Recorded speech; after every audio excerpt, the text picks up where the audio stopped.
Oh, before the event. Yeah. But yeah, we in here, man. What's good with you? How's everything, brother? Before we begin. Everything good, man. Everything good. Good. Busy, tired. Got a lot of things on the schedule. I see y'all got an event coming up, but we're gonna get to that. Bullpen still going hard, you feel me? But yeah, man, over here married to the bars, you know, we don't delve into a whole lot of things, man. We just like to know the history, you feel me? Most of our chatters in here is 80s babies, you feel me? So we won't get into all the politics. But I think for the most part, people just want to know about your journey, man, and anything you got to promote, and XYZ. But so how long you been at this thing, man? Battle rapping. I mean, it's called battle rap as we know it today. We'll say yeah, on screen. On screen.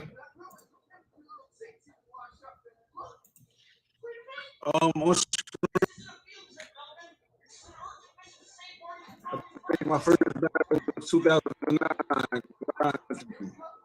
2009. Yeah. Okay.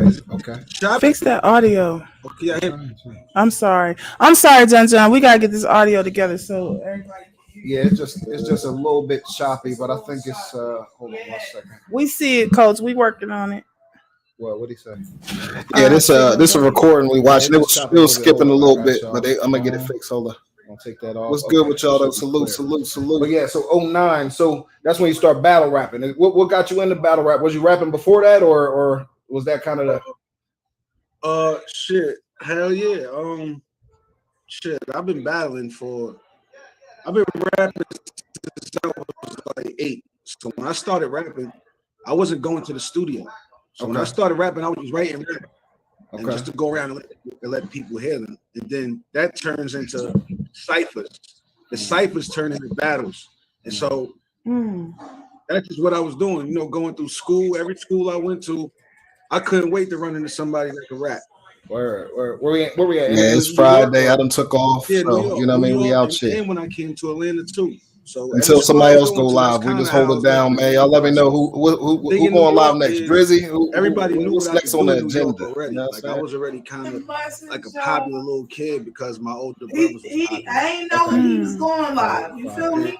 And I was the only thing I was doing, you know, as a youngin', I was outside, but I wasn't into all the other shit. Like I wasn't doing, you know, the little hot boy shit. I was just rapping. So that's all niggas knew me for. So every time they'll see me, it was like impressive. Yo, tell the little nigga to rap again. Like tell the little nigga let me hear something. So that's what I was known for. Then when I came to Atlanta, it was basketball and rap.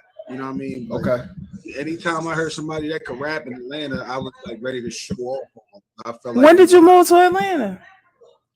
I moved to Atlanta twice. The first time I moved to Atlanta was around the time the towers fell. So that was like 2001.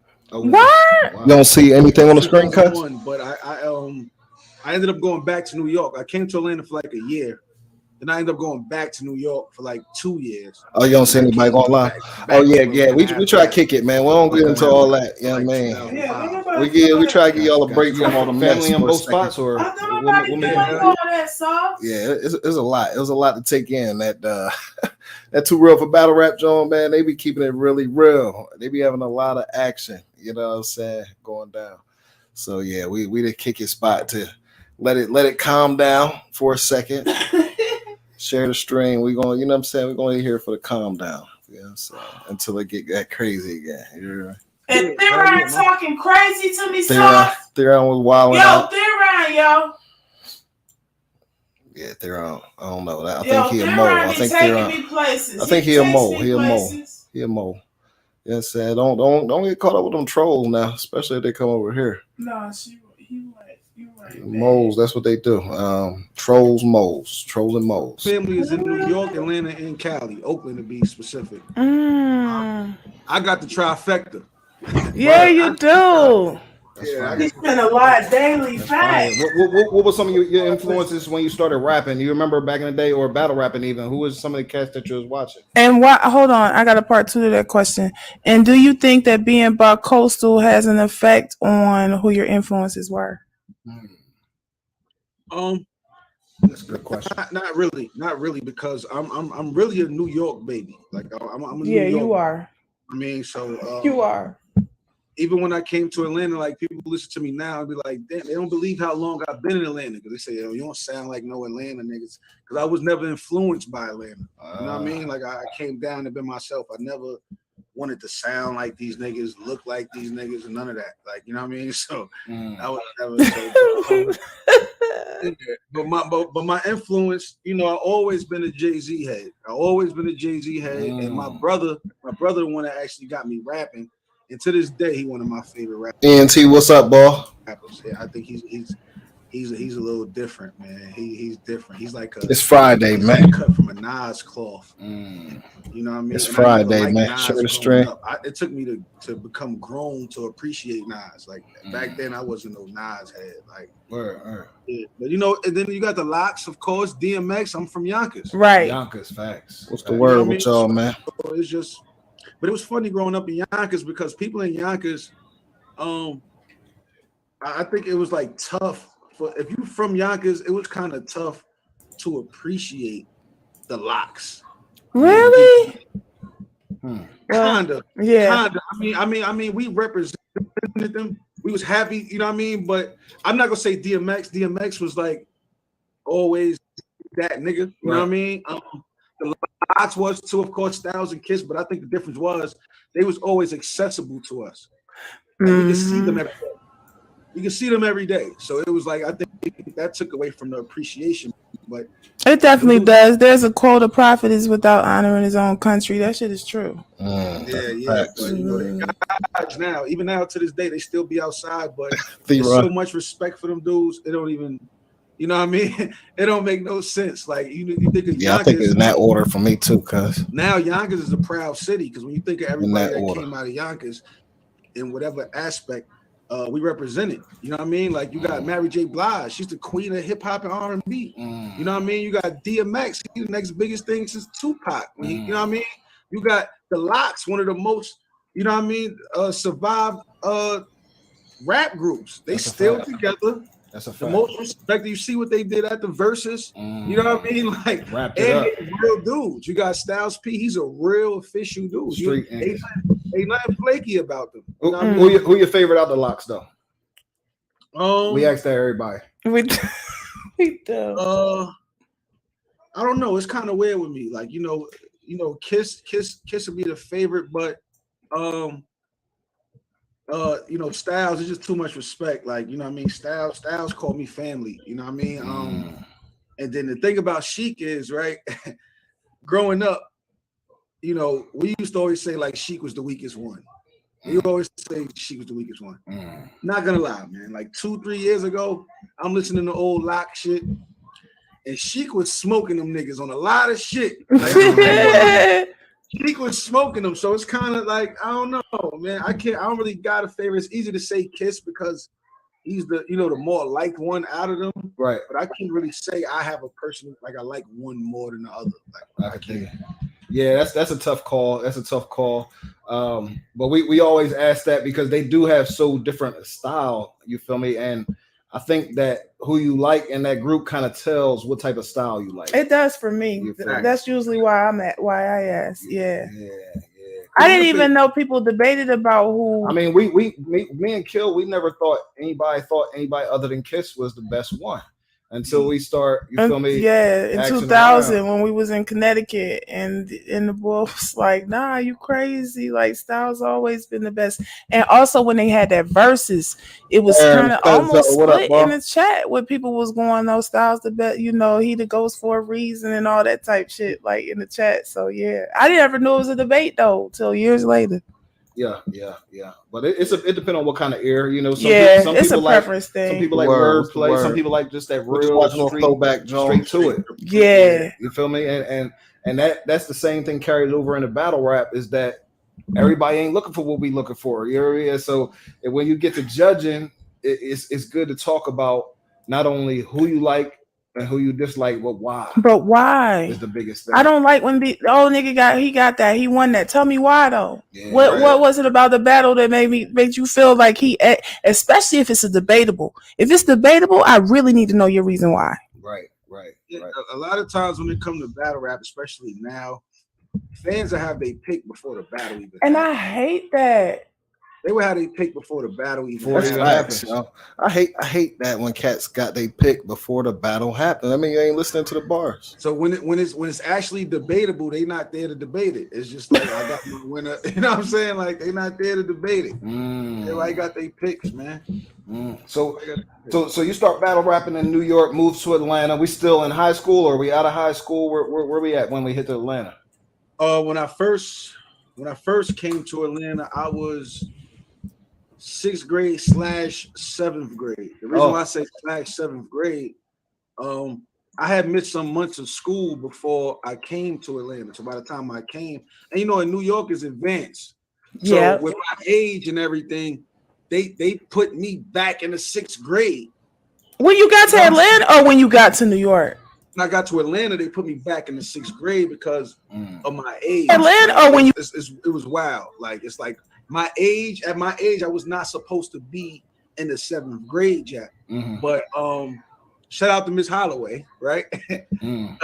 She was one of the teachers at the school, and she knew my situation.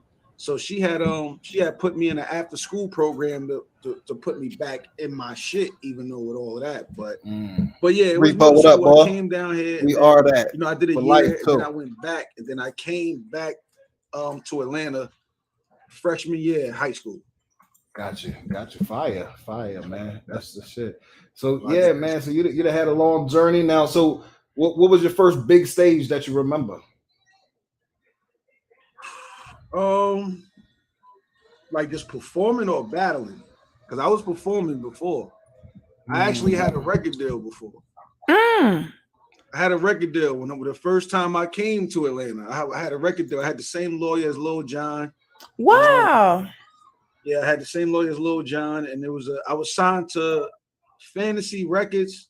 It was somebody that we knew had a record label. I had signed to them, and he had the same lawyer named Vince as Lil Jon that was working over there at TVT. So Vince was going to bring, it was me and my brother. He was going to bring us to TVT. And in the middle of that transition, we ended up working with in the middle of that transition, I think Lil Jon went bankrupt around that time. So TVT, it was over. So then we had, we went and started messing with this other dude. I forgot the name of the label we was with, but we was real tight. And I'm real tight with his son to this day. Rest in peace, Tino. He died recently a couple months ago. But yeah, rest in peace. But we was doing shows. We was doing, we performed with P.D. Pablo when P.D. Pablo was hot. We opened up for P.D. Pablo. Word. So this before battle rap. It's before battle rap. That's crazy. See that? That's something that people don't know nothing about. That's what I mean. That's why we like doing this. That's why we like going down the history, man. Because everybody gonna ask you what you got coming up and what you got doing. Yeah, but we're gonna get to that. But we like to know the journey, man. The journey, most important. It's a lot of history, man. I mean, ask the right questions, you know, it's a lot. You know, I don't want to get into you know, me just start rambling and shit. So I will answer all y'all questions to the fullest. Where I know that bring back a lot of memories, so you probably could go in a lot of different directions. But yeah, because it'll explain, you know, how I move the way I move now. Exactly. It's because I've seen so much and done so much, and a lot of shit it doesn't move me. Like I'm not big on fame. And because fame is popularity, and the truth be told, like I told you, I've been popular all my life. It got to a point where it's like I don't be wanting the attention sometimes. Like, you know what I mean? So Sauce, appreciate it gets a little. When I say Sauce face, don't get mean? confused. Sauce, I be calling her Sauce too. Yeah, I can dig it. I can dig it, man. Having that attention all that time, sometimes you want to get out the spotlight. Yeah, I mean, chill for a minute. Like everything you do, somebody watching. You know what I mean? Everything critiquing, trying to say about everything. You know what I mean? I don't like that. You know what I mean? I don't get into the gossip. I don't get into nobody's business. I don't like nobody in my business. Yes, all of that. Maybe somebody said to us one time, "Y'all just trying to be famous." I said, "Never that. That's not something you run to. You don't run to that. Not if you got any wisdom. Not if you got any." That's fire. That's fire. Now, so what do you think about battle rap from back then when you started to now? Like, I mean, so we went through the era of street rap where niggas pull up on the block. You feel me? You don't have pre-prepared raps. You don't know who you battling. Well, you may know who you battling, but you definitely got pre-prepared raps. But it's not directed necessarily toward an individual because you don't know who you're gonna pull up on. You did, and so from then pulling up on the block to now, internet, caffeine. You feel me? What's the? Is it pluses, minuses? How you feel about it? How you feel about the whole change? It's pluses and minuses. You know what I mean? The pluses is the reach that you got now. The pluses is the, you know, the notoriety, the big stages, and the bag. You know what I mean? We're not gonna avoid the money is there. Drop a bomb on but that. You know, the problem is, you know what I'm saying? When the money starts getting involved, right? The essence goes. Do I not say that all the time? The essence. Do I not say that's one of the major things that's wrong with battles today? Is this don't just because I feel this way don't make it true, but I always say, you know how battlers be approaching. If you doing it for the bag, you won't be. I don't feel like you'll be there long. But if you're doing it for the hunger and for the love of the sport, that's what's going to secure your spot and give you that longevity. That's my opinion. That's a fact. That's a fact. That's a fact. And not only that, when you're doing it for the bag, 9 times out of 10, you're not getting your best performances.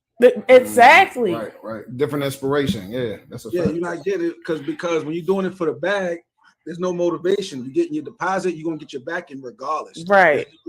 There's no nothing. You know what I mean? When you're doing it for respect, you're actually going in there trying to get some fucking respect. So that preparation is a little different. It's like you ain't even worried about the money. It's like because it went from, you know, when we used to, in the beginning, when we used to get calls for battles, and I'm pretty sure every top 10 battle rapper could attest to this. We used to get calls for battles. As soon as we get off the phone, we writing bars. Soon as you get off the phone, we writing bars or thinking about already. You know, it's an excitement. You fast forward a couple years later, now, you know, we get off the phone, we waiting for the deposit, we waiting for the contract. You know, and on top of that, we might spend the fucking whole deposit before we start writing. Then once we get rid of the money, then we realize, damn, the battle coming up. Oh, I gotta be prepared for it to get the rest of my bread now. So now this is why you get the niggas preparing with 2 weeks left, a week left, because they done balled out. They got the money. They doing it for the money, and they got the money, so the focus is not the same. You know what I mean? So that's always been my motto.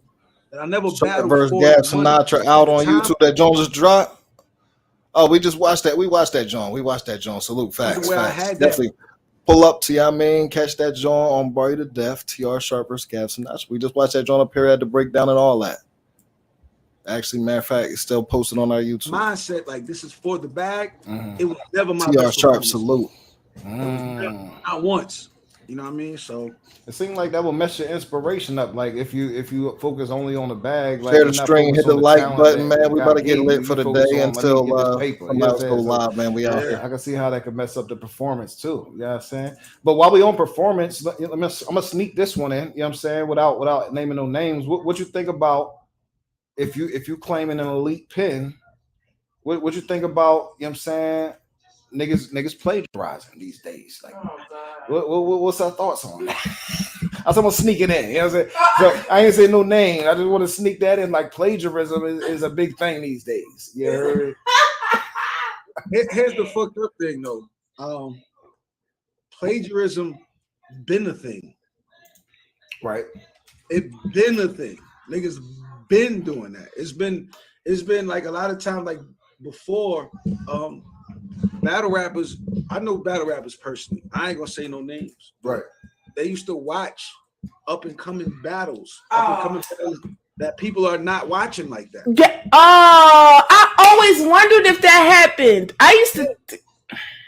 Come on, like, is it like we watch how many battles, right? How many times we hear the same references all the time, but it'll be switched up into something else. Like, it ain't the same exact thing. But it's almost the same. The references. That's still technically plagiarism. Yeah. It's still because the idea didn't come from you. That's not, you know what I mean? You see somebody else say something and say, oh, well, I could do it better. Well, I mean, it's one thing to be influenced by an idea, right? But it's something totally different to take exact phrases, pockets, words, and make it your own.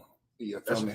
I mean, because that's what rap is. We all influenced by what came before us, and that's how rap kind of progresses and builds on itself. You know what I mean? But at the same time, I think that it's kind of blown up when niggas who claim to have the best pen and this, that, and the third, what up, money? And then you find out, hey, maybe the best pen is using some cheat codes. You heard me? You know what I'm saying? But yeah. Some of the best pens been in battle rap groups. So where's the what's your thoughts on this battle rap group thing? I mean, so I was hurt when I found. I ain't gonna hold you. We done had battle rappers come on here and admit and say we in the writing circle, right? Writing circles and saying that those who ain't doing it is at a disadvantage. So, I mean, how do you feel about that? Saying that's why people lost battles, right? And I ain't talking about niggas. You know what I mean, giving you an idea. I'm talking about niggas giving you straight bars. I mean, when you think about it, it's kind of common sense, man. What else are you joining a battle rap group for? Except to get bars? Well, I mean, I'm just saying, like, if you jump, what would be the benefits of a battle rap group? What are the benefits of a battle rap group? I mean, other than clout, some people like the clout of the group, like. Maybe gun titles might be the clout thing. You know what I'm saying? I'm part of gun titles. I ain't gonna hold you. I wasn't with all of that group shit either. We from the old school, John. We've been watching battle rap since '99. I'm with you. I ain't joined no battle rap group. I know. I'm sorry. I mean, no disrespect, but that's just how we feel. We stuck in our. We old. We stuck in our way. Yeah, but the clout is definitely a part of it. You know what I mean? But and all in all, if you want to join a battle rap group, that's like joining a gang. Why would you join a gang? You need help. You need backup. You need support. You need something. You're obviously looking for something. You have to be looking for something. And then if I have a battle rap group, right? And somebody's in a battle rap group, that don't even sound right. A battle rap group. I'm doing a disservice if I don't make sure the people in my group is not on their shit before they get into a battle. Because they representing you at the end of the day. True. Exactly. So we all gotta get together. I mean, how y'all feel about battle rap groups though, man? Teams and shit. It's a one-on-one sport. I can see niggas teaming up for the 2-on-2, but other than that, it's a 1v1. 1v1. Make sure this shit is right. Wow, yeah. It's not always niggas just writing bars. It's not always that. It's not like Big Yurt, salute. You know what I mean? CT in the building. What it do? Yo. Matter of fact, since we got Chill Will in the spot, salute to Chill Will for the graphics.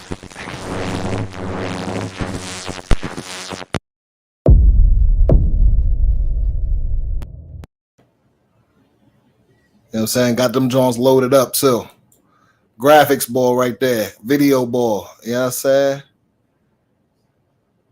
All type of things are going on. You know what I'm saying? Got us laced up. You feel me? You feel me? You got 5 niggas sitting down. Yo, you coming with one round. You coming with the right. You coming with this. We going. It's not that. It's not that at all. Like sometimes niggas will write on their own. Right. And then they would probably, let them hear it, and then they'll critique. But in the midst of that, you never know. Somebody might, you should have said it like this. Some bars, you battling a nigga, you battling real name Brandon or something, and I thought of a bar, Brandon flip. Send that to you. Yo, hey, you. Nah, I feel you, Repo. But when you're talking about a competition,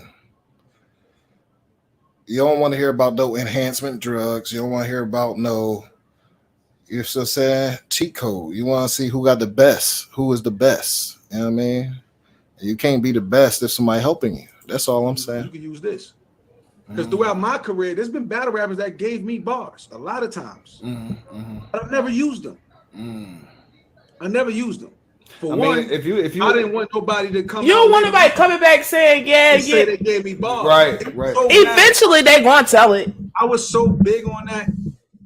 There's been a few times somebody gave me bars or references that I was already planning on using, but the fact that they didn't know that and they gave me like that, but I can't use it now, even though I had it already. I can't use it because they will be convinced that they gave it to me. And I don't know these battle rappers like that to know that I could trust everyone that hit my line that I'm on the phone with. I don't. Right. You know what I'm saying? Right. We didn't know each other like that back then. Just knew each other through battle rap, so you can't really trust a nigga for real. You know what I'm saying? And everybody trying to come up off the next man. Some niggas getting close to you just to probably get you out of here. Take the spot. You know what I mean? So you get a lot of that, a lot of hate, like niggas try to get close just so they can climb up above you type shit. You see that? I'm sure. I could dig it. Battle rap so cutthroat, boy. So that's what's up, man. So battle rap groups, right in circles, we don't condone that. You know what I'm saying? We don't jack I'm that. Sorry, like, yeah. I mean, if that's I'm not sorry, really sorry. I'm not sorry. Hold on. I'm not gonna say that I'm just so against it. It's not my thing. It's not your thing. It's not my thing. It's not my thing. Let me say that too. We in a sport where it's entertainment. You know what I mean? So people want to get together and help out. That's cool, but how much respect are you trying to get if you needed a team to do this as an individual? How much respect do you want? If you don't want the respect and you just want to, okay, cool. Just like we got hip hop, niggas going platinum with a team of writers. That is, awards and shit, like they still considered top selling artists. You know what I mean? Drake got exposed for having a ghostwriter. Right. He got the most Billboard awards right now. That's a fact. So he still get credit for being a top artist, but it's like I don't know. I'm sorry, it makes me listen differently. Like when I found out Consequence was pinning all that shit for Kanye, it's hard to once you hear something you can't unhear that shit. It's hard to listen the same. Yeah, it is. It definitely is. I mean, you still like it and appreciate it, admire whatever, but it's different though. Yeah, that's a fact. Well, let's talk about this. There's a topic came up in the spaces, especially. We be in and out the spaces, and I see y'all started a little spaces thing with the bullpen, right? But the question was, what constitutes a legend? And your name came up. I don't know if you was kind of in tune to that, but what do you think constitutes a legend in this thing? And do you feel like you're a legend in this thing? He'll never say. Yeah, definitely. Good. Yeah, definitely. That's not even nothing that I would even argue with anybody because it'd make no sense. Like to try to have somebody argue that I'm not a legend, they would literally be reaching and they will show their dislike for me personally. That's some hate shit, right? Yeah, like just, all you gotta do is just listen to anybody that say I'm not a legend. Just ask them why and just listen to their reasoning. It's somewhere along the lines, it's gonna get into a personal reason. It's gonna get into a personal reason. But when you talk about groundwork and impact and what you mean, because it's like a legend is when you talk about battle rap or any sport, certain names has to come up. Have to, right? Oh, bro, they have to come up. You know what I mean? So and that's when I got to a point. That was my whole thing in battle rap. I was driven by, you know what? At least when it's all said and done, can nobody mention battle rap without mentioning John and Don? Can't do it. You can't. That is true now. Once I was convinced of myself that I've done enough for that, it was like the drive was a little different. The drive was a little different. Then I started looking at it more, for the money. And once I started realizing that's what my mindset was, I was planning my break from there on. Like, it's like, you know what? I need to do something. Let me get some other shit in line. So therefore, I don't have to rely on battle rap money. So therefore, I wouldn't be battling for money. So the next time I battle, it won't be for the money. It's because I want to actually battle. You know what I mean? And that's where you get your talent, the best performances. Well, this is what I want to do, right? At this time, I want to introduce the mayor, right?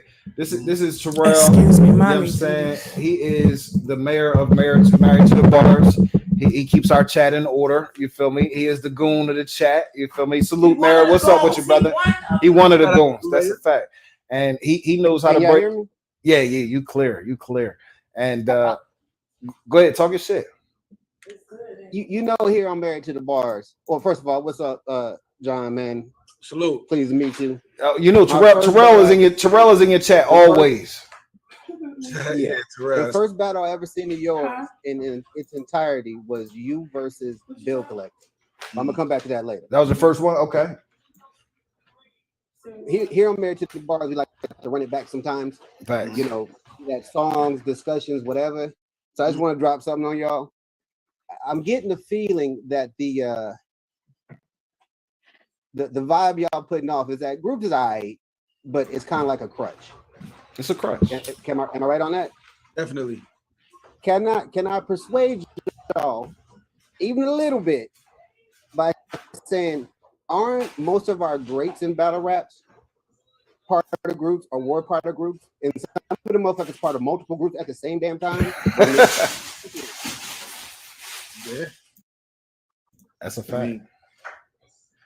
I mean that's a fact, but not all of the greats. And then you gotta think. Not all of them. The greats, and Rum Nitty, once he started making a name, like an official name for himself in battle rap, it was around the time when groups started getting hot. It became the it thing around that time. That's when you had writer's block and all of this other shit, and then we don't know the reasons behind that. See, Rum Nitty could be a nigga that could be targeted. Like, groups want him with them. You see what I'm saying? So he may not be the nigga that's looking for a group, but groups is they going and if he's being presented with an opportunity to be in a group, he's probably weighing out his options on how would it benefit him. And so it's not always about like that type of shit. But even then, what you agree to do in the group, you obviously feel like this group will give you something that you can't get on your own. So with that being said, that's a crutch. Okay. That's a crutch. But the greats are the great. Not to cut you off, but the greats are the greats, regardless. But when you join a group, it kind of takes away because you're leaving room for people to speculate. You see what I'm saying? Like, perception is the thing. Truth don't matter in battle rap. The truth doesn't matter. It's perception. Like, it's perception. So when we talk about personals and all that, like, it don't matter if it's true or not. It's about hell no, man. There's been total angles on me that's been complete lies, and people will react to it. And it got to a point where at first it used to bother me, but now it doesn't, because I understand. I grew. It's like I know it's just battle rap angles, and it's that's what it's gonna be. Like, if it's gonna stick, it's gonna stick. You know what I mean? You can't get caught up in that. You could come up with all the proof, whatever, and it's like, you know what I mean? Like, even with Surf now, right? Surf, they call Surf a snitch for years. They call Surf a snitch for years. That's an angle that people will keep bringing up. Some way, somehow, they will poke at it. Nobody's seen paperwork on this man. Nobody's seen paperwork on this man. But they had paperwork on Ali Boom immediately. Right. You know what I mean? So if there's no paperwork on Surf, how is this angle still good? A-Verb Mom being a dyke. A-Verb Mom is not a dyke. He was just talking about that recently. Like, yeah, they keep using the same angle. My mom is not a dyke. Mom is not a dyke. But it's an angle. It's gonna I don't like angles. It's gonna go. Like, it's like weird. Like, I don't like. It's weird to me too. Them fake angles, man. Especially when it's like damaging to a nigga. You feel me? And I guess it's all about moments these days. Niggas want to have that moment in the building. But when you go back and research it and find out that nigga was full of bullshit, to me, it's like it takes away from them bars. It can't. It shouldn't though. It shouldn't though. Even though I say truth should matter, it shouldn't, because if you're gonna take away for fake personals, right, you got to take away for fake threats. Tiny T, what's happening? We sitting back lounging, catching the old interview, running back to one of these throwback joints with John, and it's been a lot of drama today, so we kicking it right now till the next live pop up with some niggas wilding. You hear me? That's a good point. It's all lies. Like it's all like ain't nobody shooting nobody. Ain't nobody shooting nobody. Right, niggas, right. I got the pole on me right now. And like I had your girl and all that. Yeah. Like you got to take away it all. At the end of the day, it's entertainment. It's like we got to treat battle rap like we watching a movie or something. Yeah, it's entertainment. That's a fact. It's scripted. So even though I say like a lot of these angles is fake and the personals is fake, I don't think it should take away when you're judging a battle. It's about who is better, who is more, creative, putting it together. Like, you know what I mean? So that's my perspective on that. So I mean, do you think that if you ain't living that life, you shouldn't rap about it, or you think that's still the entertainment factor? Like, I mean, still entertainment factor. Still entertainment factor. You got people in movies that's playing gangsters all the time. That's a fact. Grew up in the suburbs. Both parents, they've been grounded more than they've been outside. You know what I mean? But they played one hell of a gangster. That's a good question, too. Why is it that in battle rap, outside of any other musical genre, any other form of entertainment, we lightweight expect you to be about what you're saying? Nah, but then we get mad. We get mad though if niggas do actually let me go stab a nigga. Let me tell you why that is though. Because the origins of battle rap, the streets, when it was on the street, right? Like 9 times out of 10, the niggas that was saying that was probably really about that life, So them battles, like it could pop off at any given moment. Even in the beginning, when battle rap started getting organized, it was certain people that people didn't want to battle because it could, like Math. In the beginning, niggas were scared to battle Math, not so much on skill. It's because of how he carried himself. It could pop off any given time. It ain't no, what I'm saying? There ain't enough money in it right now for niggas to say, fuck my pride. I got a bag to go get. At that time, it was a little different. You know what I mean? Now it's entertainment. Now you got, Sharon, niggas like Sharon. You know what I mean? It's comfortable to get in anybody's face and talk about shooting them and doing all of this other shit in bars, and people will go crazy because it's creatively put together. So I think in the beginning, it was like that because battle rapping actually started from the streets to actually battle. Now anybody can do it. Now it's like, it's whatever. I ain't mad at that. You feel me? Like I know in the beginning, like you said, from the streets, if you come up there, you talk what you about. But now it's like it is an entertainment thing. It is like a Sylvester Stallone ain't really Rambo type shit. You feel me? You know what I mean? Nigga just acting. You know what I mean? But so I mean, it's definitely pluses and minuses to the way shit has evolved. But if they execute it well, when for you to even say that, we see Sylvester Stallone as Rocky, as Rambo. That's what we see him as because he executed it well. Yeah, because you're acting well. You're doing you playing your part. You know what I mean? Wesley Snipes, Nino Brown, man. Yeah, he's gonna always be. Greg the Great one. Gonna always be. Tupac, Juice. Yeah. They kind of took on that persona. Cameron will always be Alpo to me. Yeah. That's fire though, man. I like the progression, man. We used to have a saying around here, bars over everything. Riggs, I see you. What up? Yeah, I'm saying we used to have a thing over here, bars over everything. And I still say bars over everything, but everything else is still a factor. Like performance, aggression, XYZ might not come over bars, but it's still a factor. Especially when you're talking about entertainment. You know what I mean? So I salute. That's one of the problems I have with today's battle rap.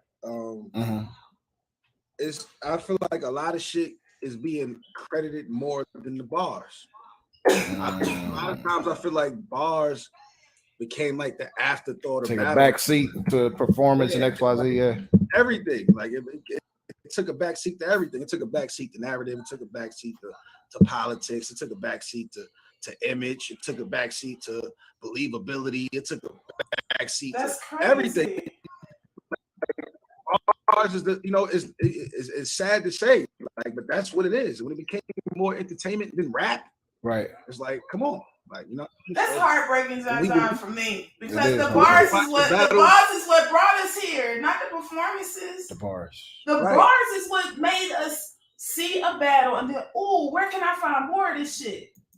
Yeah, that's the rap part. Battle rap. That's the rap part. That's the most important. But if we could watch a battle and agree that one person clearly, got better bars, but the other motherfucker is just outperforming this person. The crowd is going crazy. The crowd is yelling 3-0 for the performer, and we sitting there, and you got people online. Some people online is going to listen to the bars and say something different, but the consensus is going to go with the performer every time. That's so every time. That's sad. That's crazy. Every time you got to worry about how you deliver the bars. You got to worry about how you saying it, how you do it. It ain't about what you saying, it's how you say it. And that lets you know that bars took a backseat. If it ain't what you saying, but how you saying it, that means bars is after. So I mean, is that a testament to the fans or to the battlers though? In other words, like, have the battlers changed the atmosphere of what we looking for, or is it because we got new fans that's looking for something different? I don't think it's not one group to blame. It's just part of growth. You know what I mean?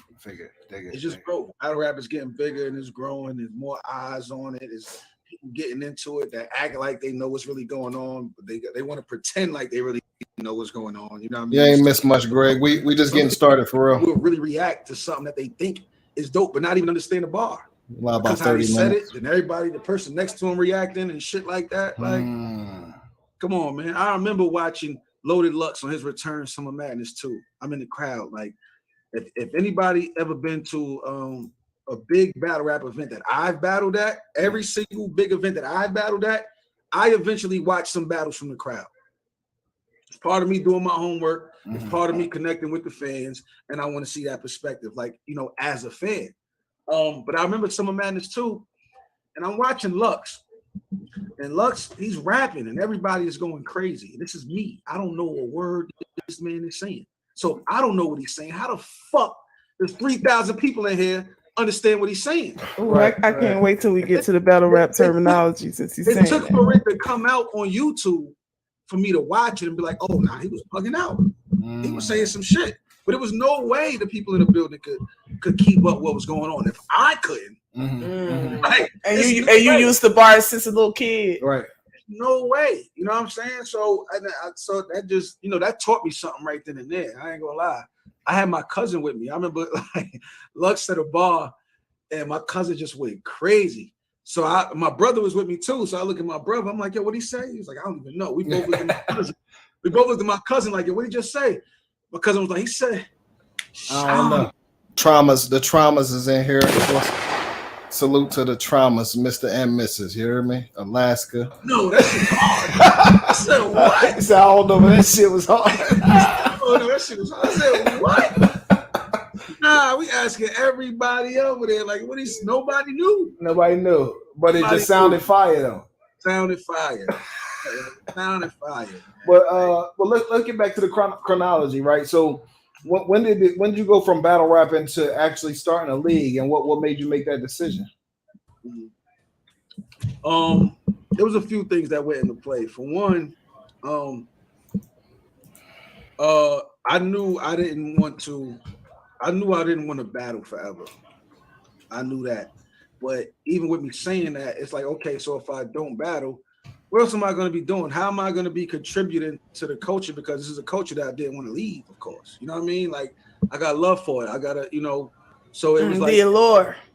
Yeah, it's like, so it was almost like a how could I pay it forward? Like, if once I'm established, what could I do? But before that, I actually they reached out to me. At this time they was branching off, and I'm talking about URL. They had URL West, and they wanted to do URL South. So they contacted me to, you know, if I was interested in running URL South. So, and in the midst of the conversation, of course, you know, I get the call. I'm like, yeah, you know what I mean? I'm with it. Let's do it. Like, I got ideas. Like, it's lit. You know what I mean? So I get off the phone. I'm thinking of a bunch of ideas on how we could do shit. And then one thing just came to my mind. It's like, you know what? You can do this for yourself. Not that, but it was, you know what? This is not mine. I don't have control over this. So any idea that I come up with, I got to get the okay for it.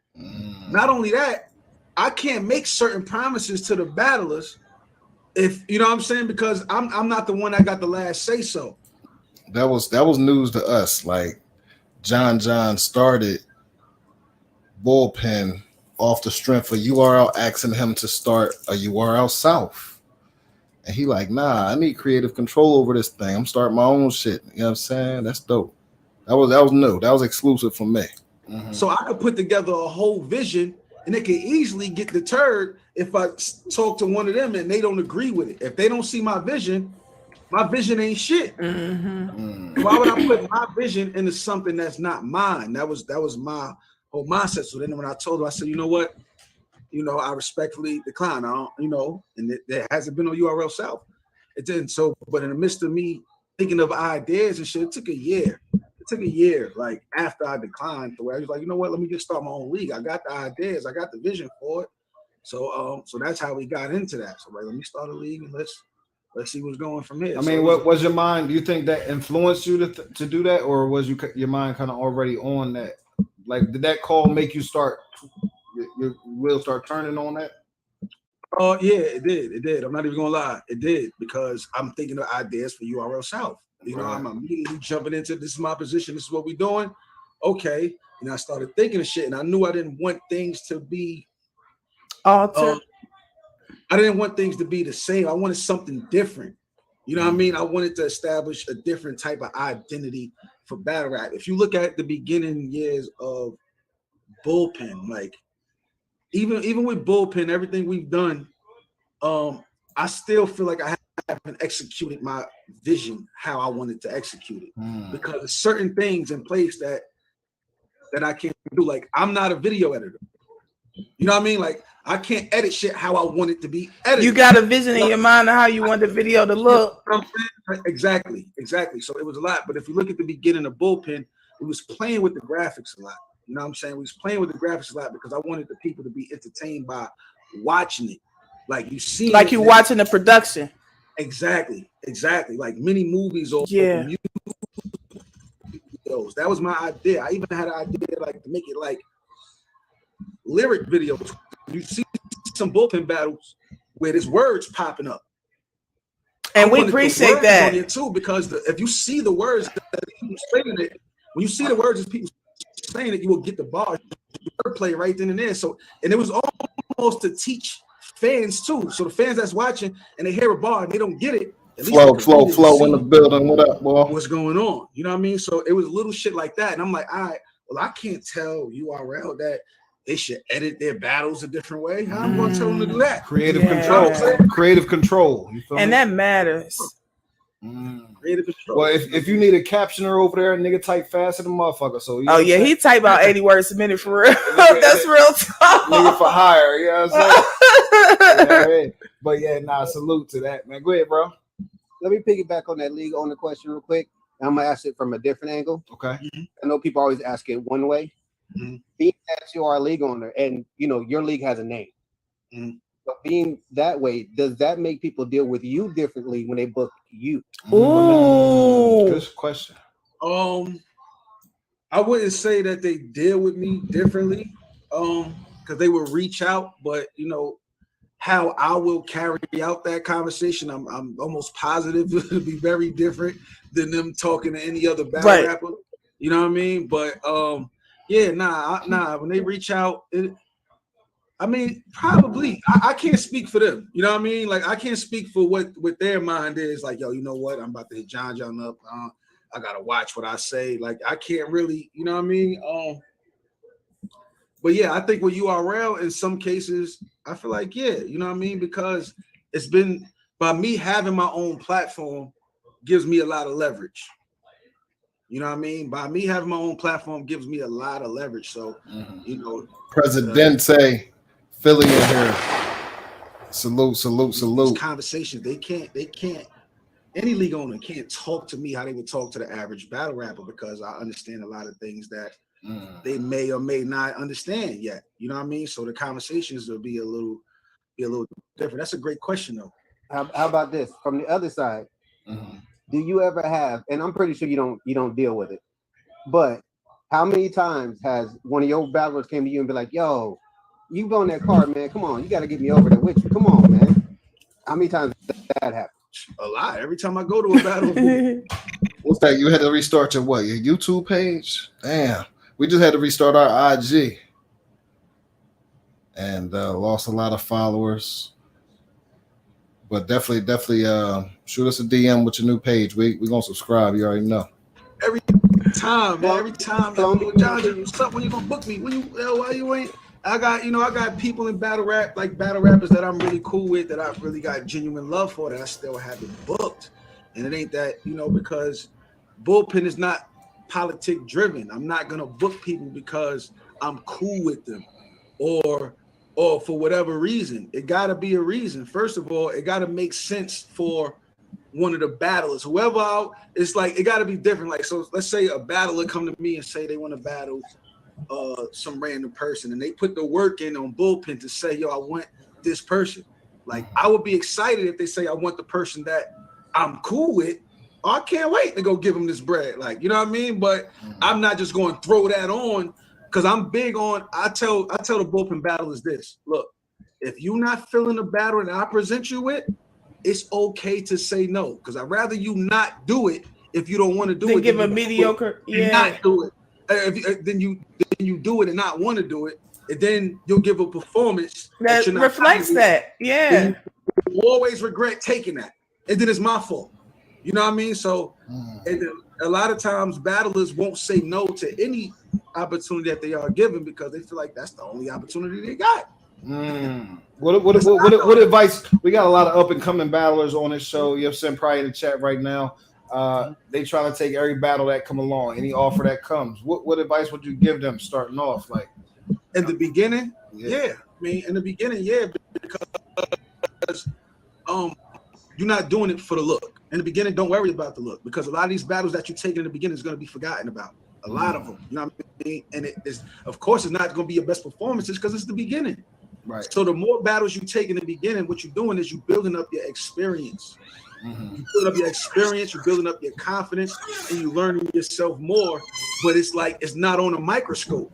You don't want to be learning yourself on a big platform while everybody is watching you go through the motions.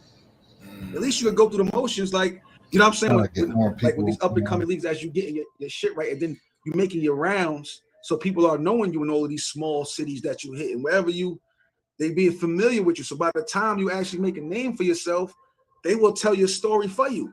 Yo, we seen him when he came here and he did this. I remember, you know what I'm saying, when John was battling over here, I remember this and that. So I think in the beginning, it's just better to take the battles that you can take. Don't just take everything that comes, but take as many as you can to get your experience up, I would say, for the first 2 or 3 years. And then when you actually find yourself, that's when you start strategizing. Once you get that big break battle, because you need that big break battle, the one that everybody sees. Once they see that and judge you for, then you got to strategize how you move. What was you remember yours? Your big break battle? Big break battle. That kind of separated, yeah. I think it was definitely on Grind Time. It might have been when I battled Bricks. And Bricks Belvy. And I think that was my break battle because it made World Star. And that was the first battle from Grind Time, Georgia, to make World Star. So it made World Star when we wasn't expecting it to make World Star, and it was a 1-round battle. You know what I mean? And I think after that, people started tagging me to Norbs and shit like that, and they was like, "Yo, y'all gotta get him over here and this and that." And it was still politics in the beginning, of course.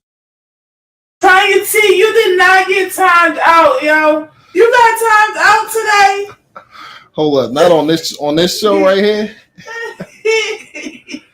Oh, Flo, you heard him? Flo, yeah, they said we was Philly biased. He talking about I don't even know y'all, and I know you Philly biased. Hold up, you done heard our name before. If you know for a fact, not for a fact, but you feel me?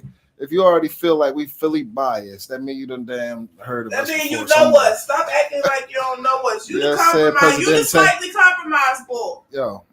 That's the slightly compromised bull. Slightly? Kill said he's slightly. I'm being nice. I'm being euphemistic. Slightly compromised bull. But that was the one. You know what I mean? And I remember one day Lou Will text me. He be on the fence with it. Player, right? Yeah. He be on the fence with it. Like sometimes he be speaking facts, but when it get a little bit too thick, when we start going in for real, like like at first, like he did with it, but when we start going in, then he be wanting to pump the brakes and shit, like he was doing with the whole situation with the 48 hours situation. Like he's cool with it at first, but then when too many people start co-signing, we gotta back up. Nah, nigga. Nah, we full throttle with this. You started the conversation. He be doing that. He be doing the rocket high in his hand. The bull slightly compromised, y'all. I'm trying to figure out why Harlem. She said Harlem timed her out on the show. Right? What could possibly been said that Harlem would time you out, yo? He definitely slightly compromised. That's a fact. He texted me like 3 a.m. one day, and he was like, "Yo, Meek is in there." I think Meek was over his house. He was like, "Yo, Meek is in there going crazy watching you and this nigga right now." What? You start switching up the talk when the boy starts talking about plane tickets. Text me like this 3 a.m. I'm like, word. I might have to shoot for the DM because I don't want to say it over here. I think after that, people was kind of knowing me, and I think my other battle that made World Star might have been Sid Vicious, and I remember around that time, I spoke to Hollow around that time, and me talking to Hollow was giving me a lot of, giving me flowers and shit, like basically like, yo, you got it, you keep this energy up, you never know, like, you know what I mean? And that was a big thing for me, you know what I mean? I know who Hollow was, like, you know what I mean? I was watching all of these niggas. Now it's like now they on my phone now. I'm doing something right. They tapping in, like it's something. Well, how I feel though when your idols become your rivals though. That's He'll be trying to get me in trouble. I mean, no disrespect to Hollow, but he was never my idol. Like I never looked at Hollow like aspire to be him. I never looked at him like he was just like one of the. I respected his handle. I respected how people respected him. I respected his skill. I seen his skill. I'm like he's even to this day. Well, Harlem came in here. You see what he said? But I never looked at Hollow as like, yo, you know what I mean? Like slightly compromised. I mean, I can't say I looked at any battle rapper like that. I don't know what I'm talking about. It might have been. I seen him in I can't say I looked at any battler like that, but it's definitely surreal a lot of times now where the people that I was watching that I had a lot of respect for, and you could throw Hollow in there. The times I spoke to him, like me and Hitman being close friends, me and Clips being close friends, me and Arsenal being close friends, me and what I mean, and like I still like to this day, like I still cherish having these people to reach out to me. I don't get comfortable and think, oh, these niggas is nobody now. Because I'm with them now, and I think that's why they respect me too. Because it's not like I'm not really in competition with you. I still got respect for y'all. Y'all still them niggas to me. Like, you know what I mean? It's not gonna take away because y'all calling my phone, but it makes me more confident in myself if they asking me my opinion on certain shit. If they, you know what I mean? Like they teamed up with Charlie Clips and Hitman. How the fuck that happened? We just watched that joint. Yeah, we just. But niggas want to leave you. But they want to leave you out the legend conversation. They ain't gonna just team up with just anybody. My point exactly. They ain't gonna team up just anybody. That's how you end that conversation. Yeah, that's how you battle rap legend. If John and Don is a legend. Yeah. Find a battle rap legend to say John and Don is not a legend, and then you will have at least you'll have some Yeah. I'm gonna go off of, but they would not say that. Right. They don't that convince me. Yeah, as my mother puts it, you gotta consider the source, and that's a good. That's a good point. That's a fact. Yeah, now this is a question from the chat, right? And it's kind of bouncing around a little bit, but they want to know how it felt your first big stage or your first big opponent that you remember You know what I mean? What was the jitters like? You know what I mean? Or felt were like there any? Or you felt like you was born to do this? Yeah, like how that felt? Do you remember? Honestly, I would be more nervous the night before. Before the battle, as opposed to right then and there. And then it's I go through the motions in my head. I play out everything that could happen. Like it gets nerve. Like it's like my nerves get worked up. Like, oh man, like it's just. And I think by the time the day get here, it is what it is. I'm here now. But I've always been confident and ready to rap. Like I told y'all, you know, every school I was going to, it doesn't matter. I can't wait for y'all to hear what the fuck I got. Like I was that confident. You know what I mean? Especially 15, 16.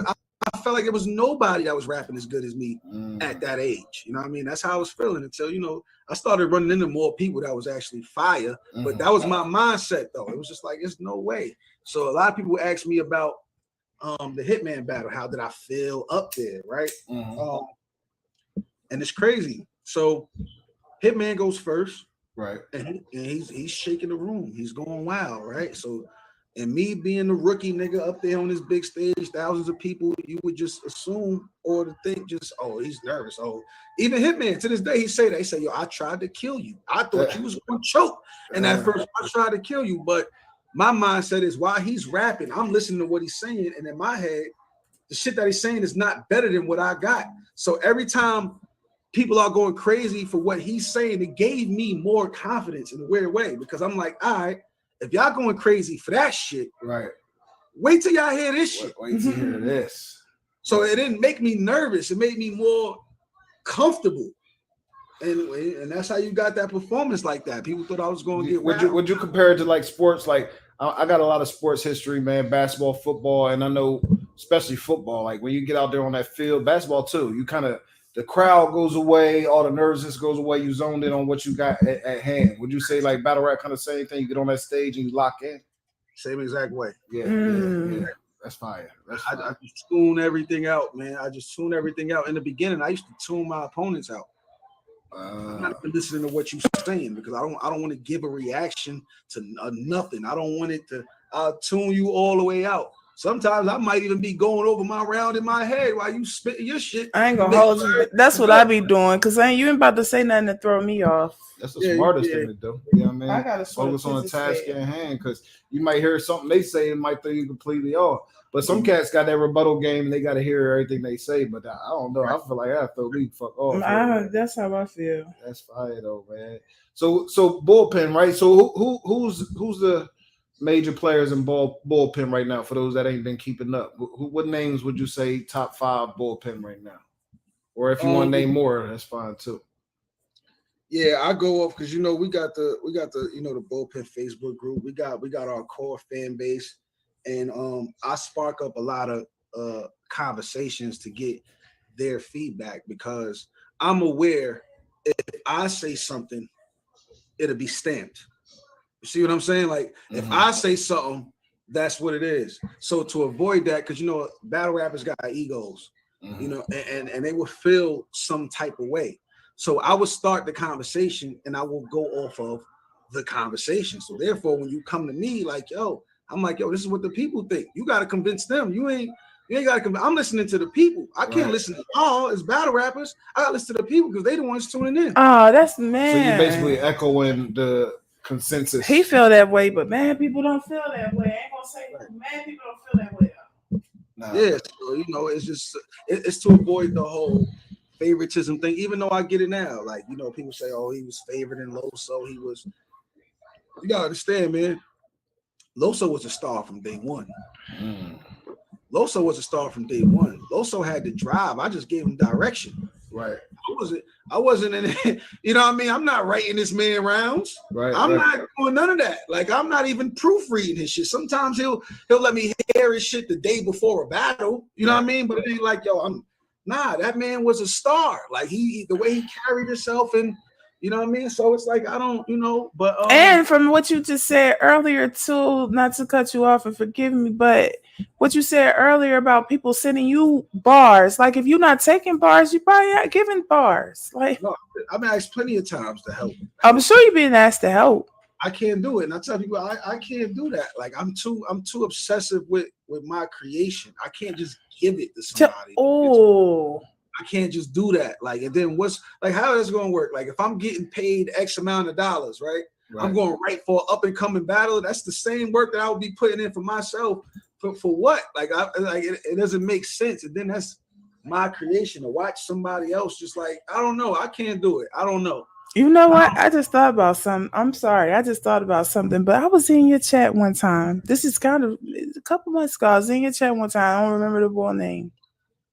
Matter of fact, we should, if it's available, whatever platform it's on, I'd like to play it before you leave. But you were telling the chat, I told y'all if y'all sent me some hot shit. See, I wasn't there when you made that announcement because I might have tried to sneak something in there.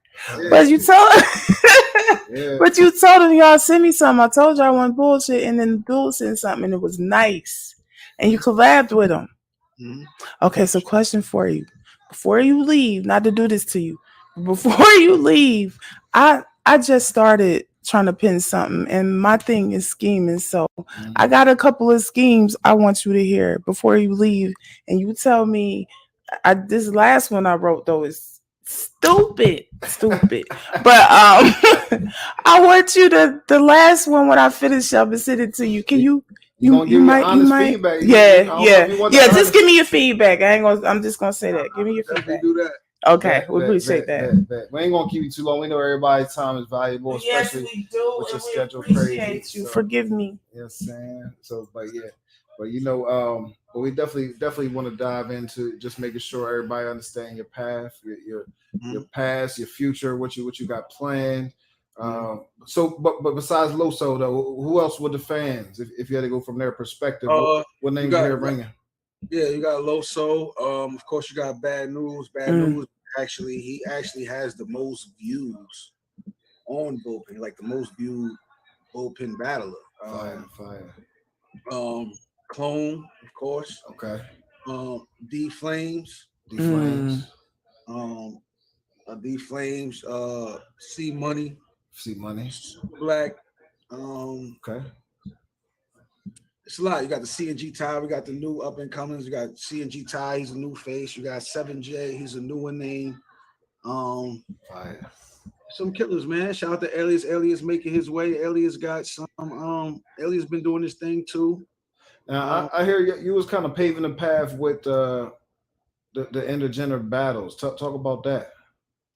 I mean, we did the first intergender event. Another exclusive. They did the first intergendered event. I didn't know that until this interview.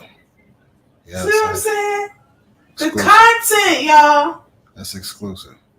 Now, also, let me say this while we're talking about exclusives. Swave Sevah, his battle drops tonight. You feel me? On Monday, Restore Order comes on from 8 to 10 Eastern. And we're going to go straight in. We're going to roll straight into the bar breakdown over here on Married to the Bars right after Restore Order. You know what I'm saying? So tap in. It's gonna be an event, a movie. Yes, it is. And we want y'all to be in the building, man. Yes, it is. Because Swave was talking. Put it on your calendar, Monday. Swave was talking to ARP, boy. Feel me? Talking to Smack too, for real. Swave was talking to Smack and ARP and Loco all at the same time. There was one that was booked, but it Capology, what up, boy? And it was like a bad look.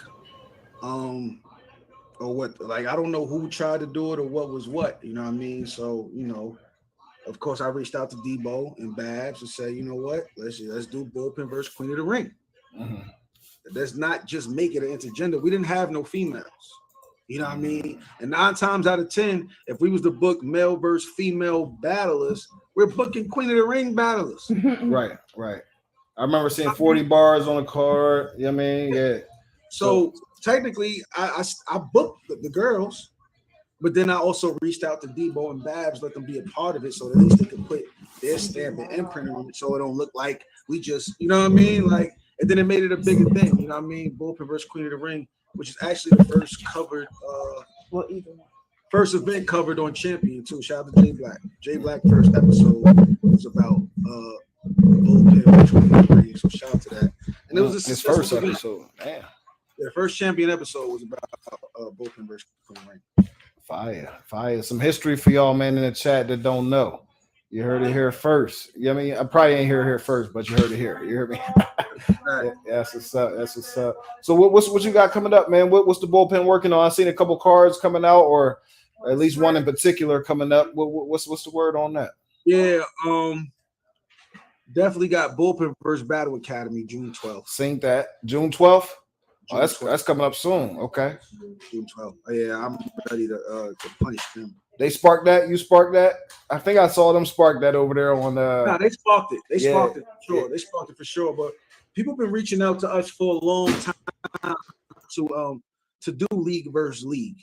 You know what I mean? And the reason why I ain't been doing it a lot like that is because I was still focusing on trying to build up the bullpen battlers before we did that. It's some internal shit. They got to establish themselves within the league before we go, battle everybody outside. Like, so there's classes. So my whole thing is, if you come in with a class, if you really want to separate yourself from your class, you got to beat the best people in your class. Establish yourself then, right there. Then you can move on and do that. And the reason why I model, my process behind that, because it worked for me.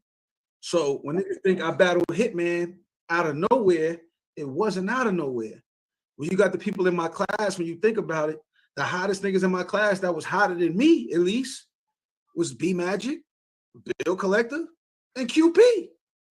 And I battled all three of them before I got the Hitman. And I was able to get that because I separated myself from my class. Why nobody else from my class was on Summer Madness?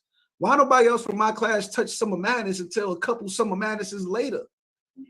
You know what I'm saying? Because I wanted to separate myself. Therefore, there's no argument. There's no politics involved. There's no. So I try to do that the same thing with bullpen. So when a lot of people asking, yo, John, I want to come to bullpen. Why you ain't bring me over here? Why you ain't bring me over here? Because for one, I'm not bringing nobody over. They're bringing themselves. I'll open the door. Here, I'm doing the tournament. I'm doing a tryout. I'm doing that. You got to show me you want to be here before I invest my time and money into you. I'm not going to do it just because you asked me to. I mean, yeah, so it's like that. So I got to focus on them. There's a lot of battles that I haven't got a chance to really, to mold like that. I don't give up on people. So it might be somebody that'll come over that people feel like is not as good yet. But everybody got potential to be great in battle rap. Everybody. Did you hear what he said? What did he say? Everybody has the potential to be good in battle rap. That's why we can't count out these small leagues. We can't count out the battlers who haven't been on the quote unquote big stage yet. Some of them just as good, if not better, than the cast that's on the big stage. So when you got the slightly compromised bull to mouth, we ain't watching you because you ain't got no views, you sound crazy, yo. Because nobody started out with 1 million views. Let's be clear. Nobody hit the stage and got 1 million views right away. It took time for that, for everybody. Nobody started out on top. Nobody. What's up, Sandy? Who you are. We watching a throwback. This is a throwback interview. Start out on top. You don't start out on top. You earn your spot. You earn your way to the top.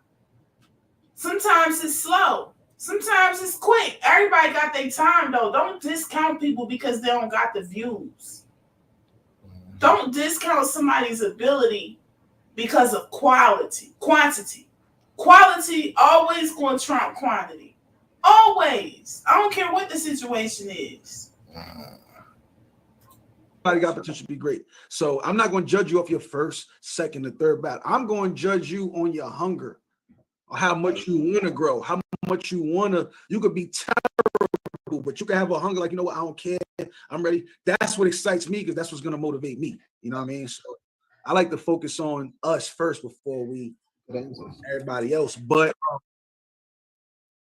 yeah, that's a fact. That's a fact. So when Stiz reached out about it, I got a lot of respect for Battle Academy, mainly based off of where they located, Philly. Like I respect the Philly. I respect you.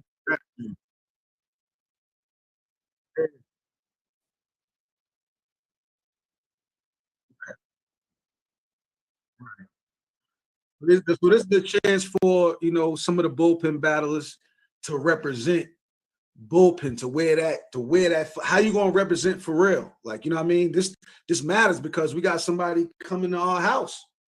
You know what I mean? And I don't think Battle Academy got enough competition to fuck with us, to be real. But we gonna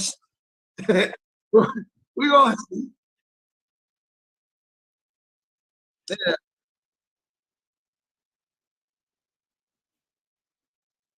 Yeah.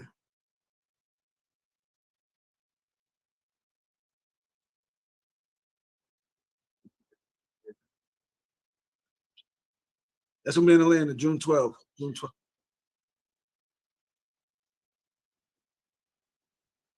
I'm working on I'm putting together a June 11th card as well. I'm putting together a June 11th card as well. We got something that we do called the Rec Room. It was actually the volume before volume. It's called the Rec Room. So yeah, I'm definitely, that's where the people that be talking shit and bullpen, they get the wreck off. We're gonna see what's up. It's gonna be in Atlanta. Oh, see, I gotta pull up there. It's only right. That's 2 days of an event, man. That's 2 days. Yeah, there you go. I gotta pull up, man.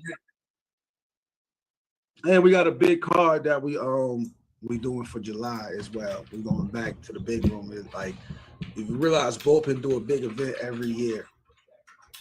Every year bullpen got a big event. Every year. Like, it's usually, the fades or shit like that. So yeah, we're gonna come back outside and show. We gotta represent. Everybody always say the Atlanta crowd is terrible. Yeah, the Atlanta crowd. We definitely getting that pay-per-view. It's different because it's different. We all looking forward to, like, what's the battles that everybody wants to see? I know 40 versus Yoshi gonna go up. You know what I'm saying? I got 40, even though Yoshi the underdog. I want to root for her, but I mean, if we're going bars, I don't see how she could beat if we're going off bars. Yeah, if it's the 40 bars that stood in front of Ill Will or the 40 that stood in front of TRex, it's gonna be ugly real quick. Yeah. Real ugly real quick. That's facts. I got Shayna Ashley, Yoshi versus 40, TRex versus Tony. We got Tony. Yeah, I think I got Tony. We got Tony. We watched both of them. We was on Caffeine the other day, checking out both their battles, and I thought it might be a closer draw. Now TRex nice though. They both nice. But Tony, but energy, I feel like Tony gonna have more. Tony got more energy, and she just a different level of bars too. And he'll have no fury like the one that's scoring, y'all. Yeah, she the scoring one too. Jeez. But yeah, so I got 40 on that, and then I got Tony on that one. And then what's the other battle? Shayna and Tori Doe. Yeah. I'll be happy either one of them win, but I really want Shayna for real. You know what I'm saying? Based on Tori's last few performances, Tori used to be a killer back in the day. Oh, Shot Tori was I see you, Sauce. A tiny little killer. Yeah, she was swagged out too. She was swaggy and she was killing shit. Mm-hmm. You feel me? That's dope. But they used to be along the line. I don't know. Shayna was my favorite for a long time. Shayna was my favorite almost all the way up until she retired. But Shayna's last battle was crazy against C3. If she come like that, Tori in for a long night too. Shayna been active a little bit. I mean, Tori, you ain't seen her for a couple of years since chess probably. But Shayna, a battle just dropped with her on some random league, but I didn't know she was still out here active like that. Around, they know what to expect. They know what's going on. They know what's going on. Bro, you had something, Mayor? You had a question? Yeah, because I believe in synergy. Right. Mm-hmm. Oh, Flames versus Caution, right? Oh. I got Flames. Caution ain't nothing but a little flames. She ain't nothing but a little spark. She Saying I love Spark. Spark versus Flame is wild. Yeah, Sparks don't win versus Flame. Y'all kind of close in proximity. You know what I'm saying? That's Atlanta, a fact. Alabama. That's a kind of close. That's a fact. Right? Talk your shit. And I mean, y'all's a media outlet. That's a fact. Talk. What you saying? Talk. We'll call ourselves that. Nah, we don't call ourselves media, but we definitely. You know, a lot of shit come. We do so much more than that, but and I know he knows that, but I know where he going. I know where you going. Where he going? I want to see where he going. Well, I kind of know. I think I know. Go ahead. I kind of know. I don't think I know. Well, hold on. I'm a simple nigga. Oh, yeah. I'm real simple. Right. I was watching something and I saw this dude with this beard, right? And he said he was married to the bars. That makes me think you motherfuckers is media. So you talking Smack. Smack. Oh, Smack definitely gave us the drop. That was fire. That was so fire. I still can't believe it. Since I'm the mayor and I like the politics stuff, we need to figure out a way so that we can get some correspondence going for these bullpen, interviews, bar breakdowns. The bar breakdown been a success. Bar breakdowns is different. They've been a success. They've been a success. These people come out, they break it down. The battler come on and talk us through their round. That shit is fire. I heard it. Bad too loud, makes you too loud. What up, boss? Follow Too Loud Radio, man. Y'all have a permanent presence on here for real on caffeine, and that's easy. I know you already do your caffeine thing, and but you be kind of just schooling niggas.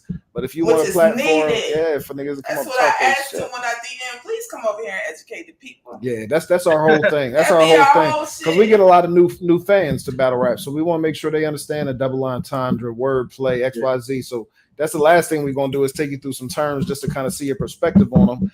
And then I know Kill wants you to catch some of these schemes.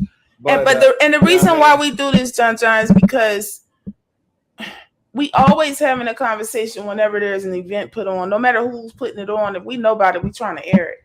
And we have a bar scale that we made up, 1 through 5. Some shit is off the scale. And we were talking one day, we were breaking down. Cause we literally stopped the bars, well, what did that mean? Type shit. Yeah. And so when we were breaking the bars down, people kept saying it was gas, a lot of gas. All in the chat, people in the Zoom was saying it was a lot of gas. So it was 5 people up here, 6 including us. We asked everybody what was gas. We got 5 different answers. Yeah.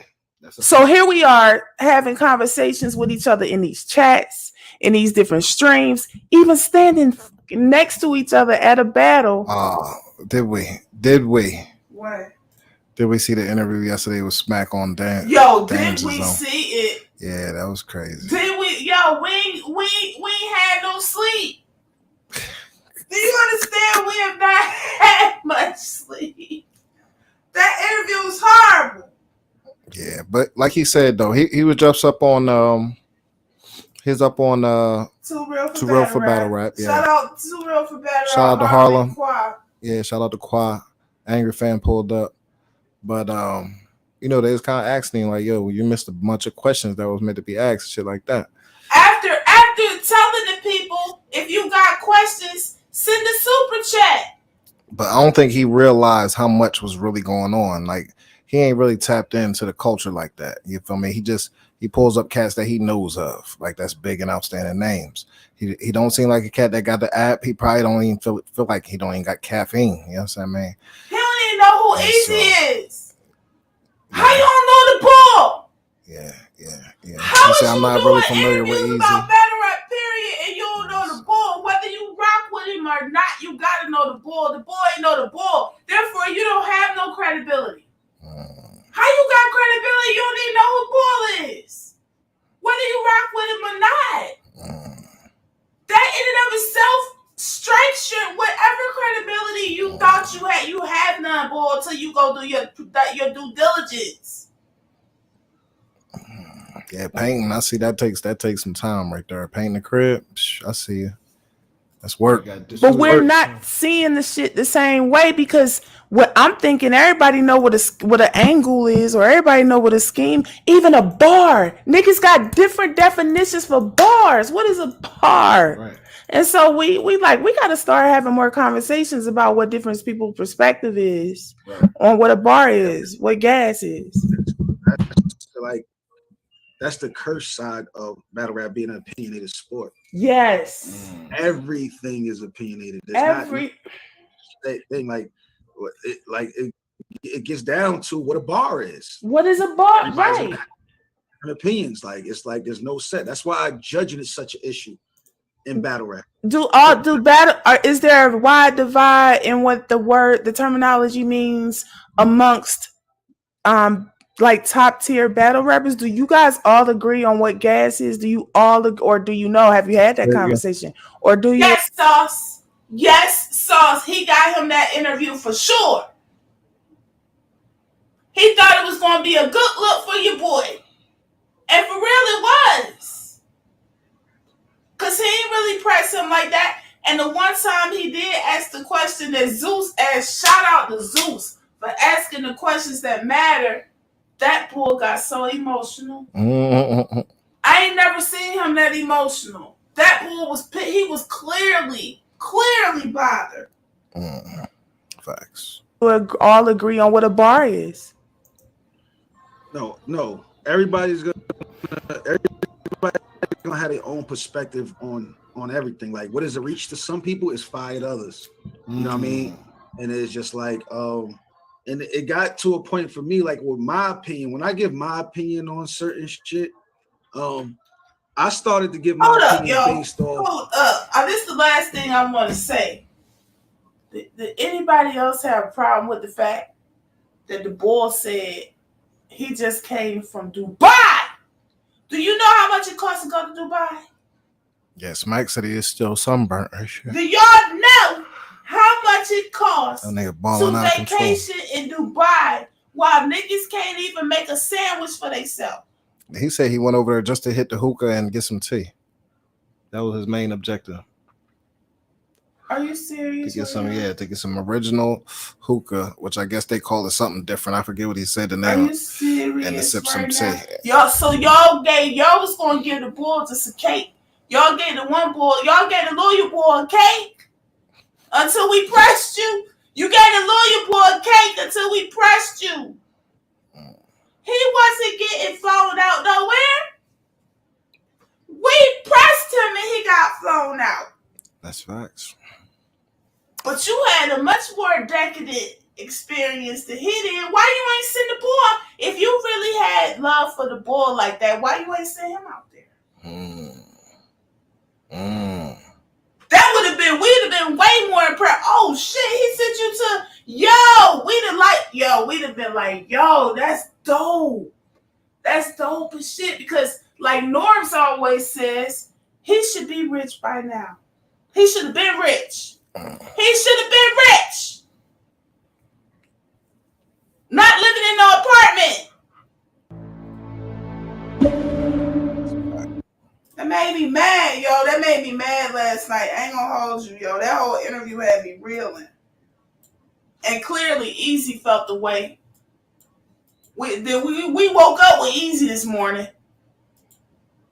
We woke up with Easy this morning, y'all. My bad. I'm over here on the side yelling.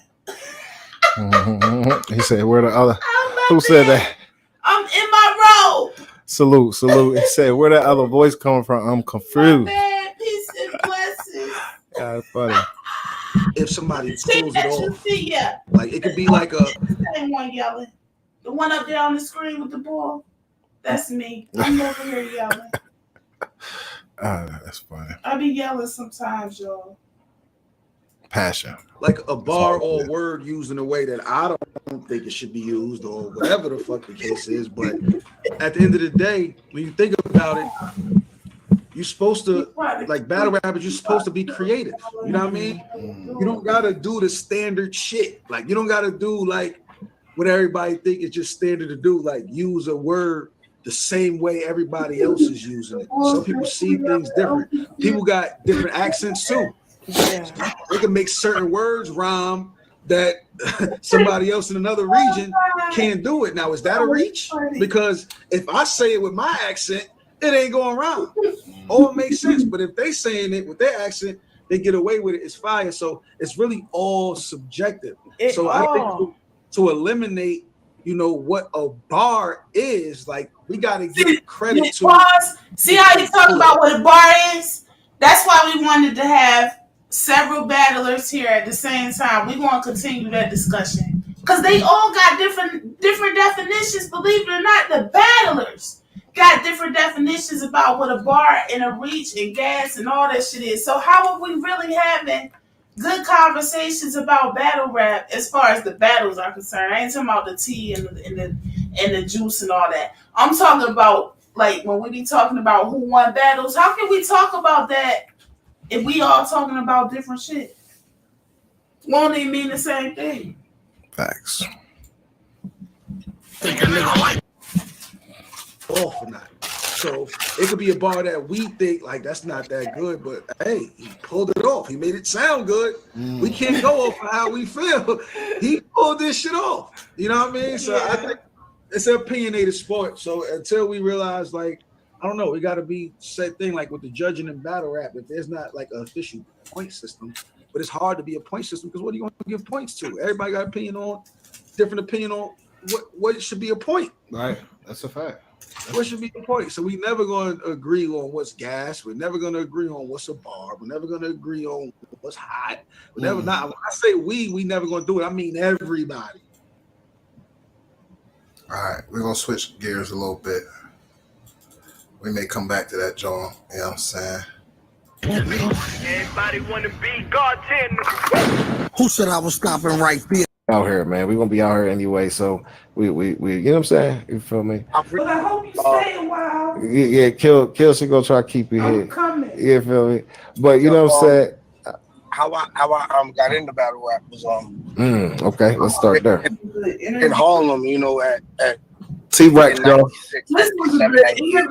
Okay. Well, hey, look, we be having goats up here. You hear me? They sleeping. We be on having goats up here. Sauce. We having to Y'all start better over. let 'em know. Let's the revamp. We try and start over. This the content right here. Now But we y'all done want had best some and goats all up that. here, I don't man. know what to tell you. But as far as like battlers and their journey and all that, that's what we talk about in the bar breakdowns. You feel me? Time you could walk, you couldn't make it 2 blocks without bumping into a cipher.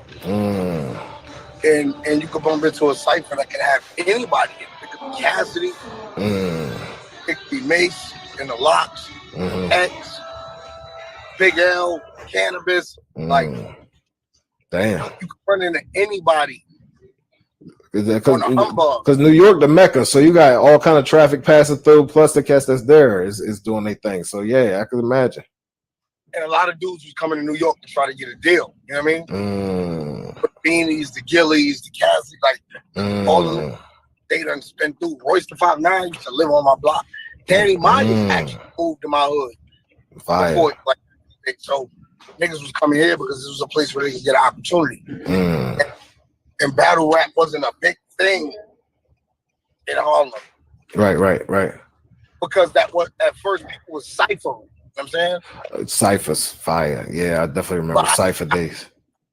But when it's two dudes that's cocky and hot, it started off as a cypher, and then niggas like y'all two end up sparring. Right. So and it basically is whoever run out of bars or whoever bars hotter. Like how niggas was judging it back then. I'm gonna be honest. It depends on who you ran into because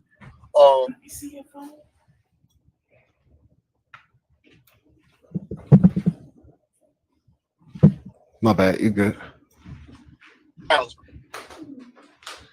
Oh, you're skipping a little bit. I think when you hit that corner right there. You hear me now? Oh yeah, you're good. And Lux was one of them dudes that you ain't even get a chance to know how many rhymes he had because the ones he said that he was so good, you ain't hit you.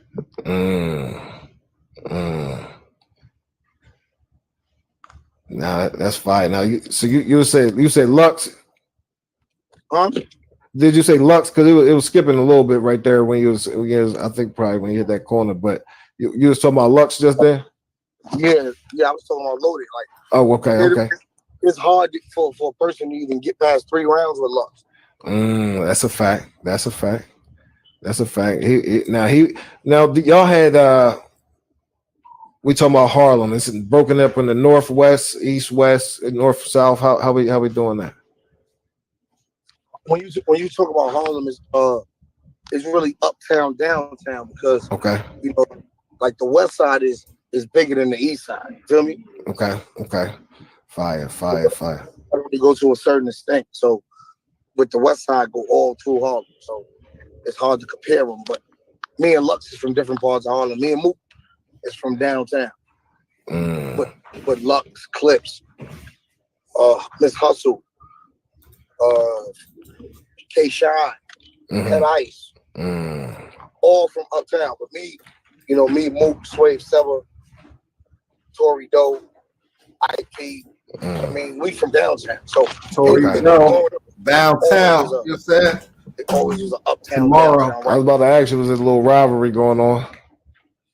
Yeah, because our blocks was beefing for real. So in order to go battle, if J Mills come battle Rex on his block, it's certain shit he gotta watch what he say. Yeah, because it could get real. It ain't the stage, it ain't the URL stage. You feel me? Right. And the same thing happened with me. Like, it's certain shit I might have wanted to say to Mills or to Luck. I had to do some rearranging on the spot. You know what I'm saying? Like, man, this ain't the thing to say. I mean, you think a lot of disrespect that flies today, that you think that shit wasn't going on back then, or is that something new? You feel me? Like, it'd be so. I mean, we hit that light. You know what I'm saying? We just lounging. The SMD phrase was an uncomfortable phrase at that time, like for people, bro. Right. Like even if it was okay with the artist, I don't mean his entourage was going for it. Right. But that shit flying left and right these days, man. SMD, everybody inviting somebody today. You feel me? What that be about? I don't know. But yeah, that's neither here nor there, man. But I don't understand that. People understand there's money involved, or which are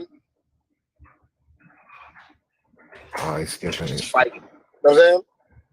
Damn, nah, I missed that last piece.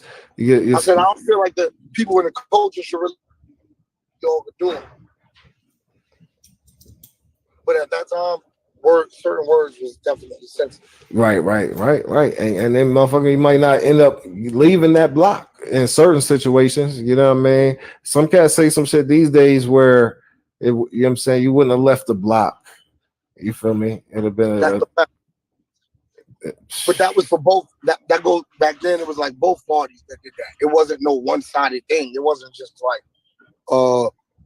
cool because you say this. No, because when I'm on your territory, I ain't gonna say that either. You know what I mean? It's all about respect, right? Most definitely. It was an unspoken rule.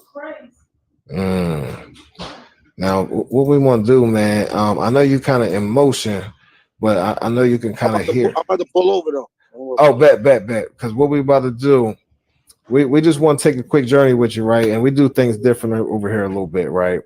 Now, so what I'm gonna do, once you able to get stationary, what I'm gonna do is play a video. Now we're gonna journey down. How old was you when you started rapping? Let's start right there. When I started writing raps, I was 12. 12. Nice. So you remember in school? I mean, was it just something you did on the spare time? You just writing? You feel me?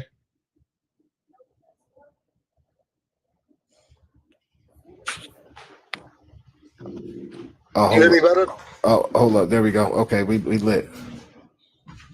So yeah, but what I was saying, as far as when you was writing, did you just start writing, or were you actually performing at that age? At 12 years old, I started writing. Right. Okay. Yeah, I used to like freestyle over like beats and stuff with one of my brother Bad One. It's actually my favorite brother. I used to want to be like him so much. I did what he did. He was nice and bald. He knew how to rap. You know what I'm saying? Like, I walk in the living room and him and Mace and them being there rapping, and I wouldn't even know. I didn't know it was Mace because he wasn't Mace yet. You know what I'm saying? Right. That's fire. So then he had to go to jail. He had to do some time. Okay. So when he did some time, I turned into TRex. He was just like, "Yo, write it down. Write it." That was just like his words when he was like taking him to jail. Like, "Yo, write that shit down." That's all I can remember him saying. So as he walking it off, he trying to make sure you remember. He must have seen something in you. You feel me? Early. Nah, he said something that changed my life. So I respect it and appreciate it. You know what I'm saying? That's fire, man. And it's always certain points in life, you feel me, that kind of resonate. You know what I mean? When you think about your journey, sometimes you forget some shit, you know what I mean? But there's certain points that resonate. You know what I mean? And for him to have said that and you used to think about it still all this time later, you feel me? That definitely had to mean something. You know what I mean? Definitely. That's what's up, man. Now, Kill is here. I was kind of, you feel me, trying to procrastinate a little bit till she got here because what I want to do is, you know, feel me, go into some classic shit. You know what I'm saying? Peace and blessings, Rex. I've been salty. I've been missing all this. That's all good. You good? Yeah, I'm good. All right, we lit. Well, let me sound alarm. Everything good? We here. Married to the bars, man. Hey, look, we see y'all in the chat. We see y'all throwing up questions. We not ignoring y'all, man. Look, we just trying to get, you know, feel y'all me? know how we do. Y'all know we gonna get to y'all questions. We trying to get situated. You feel me? But yeah, man. So now we got TRex in the building, man. God tier MC. You know what I'm saying? Legend. Pioneer. I mean, any category you want to put him in. As long as he all of those. Let's be clear. I don't know if he told you we've been watching since 99. 99. That's so, a fact. I appreciate that. Yeah. This is way back. So, like, what you afraid to God? You feel me? That's battling, not each other, but battling. Yeah, popping up on DVDs. Like, I was raised right outside of Philly, so we was catching all them joints. You know what I'm saying? And so, Fred. Rest in peace. Rest in peace, Fred the Godson. Fred was so dope. What?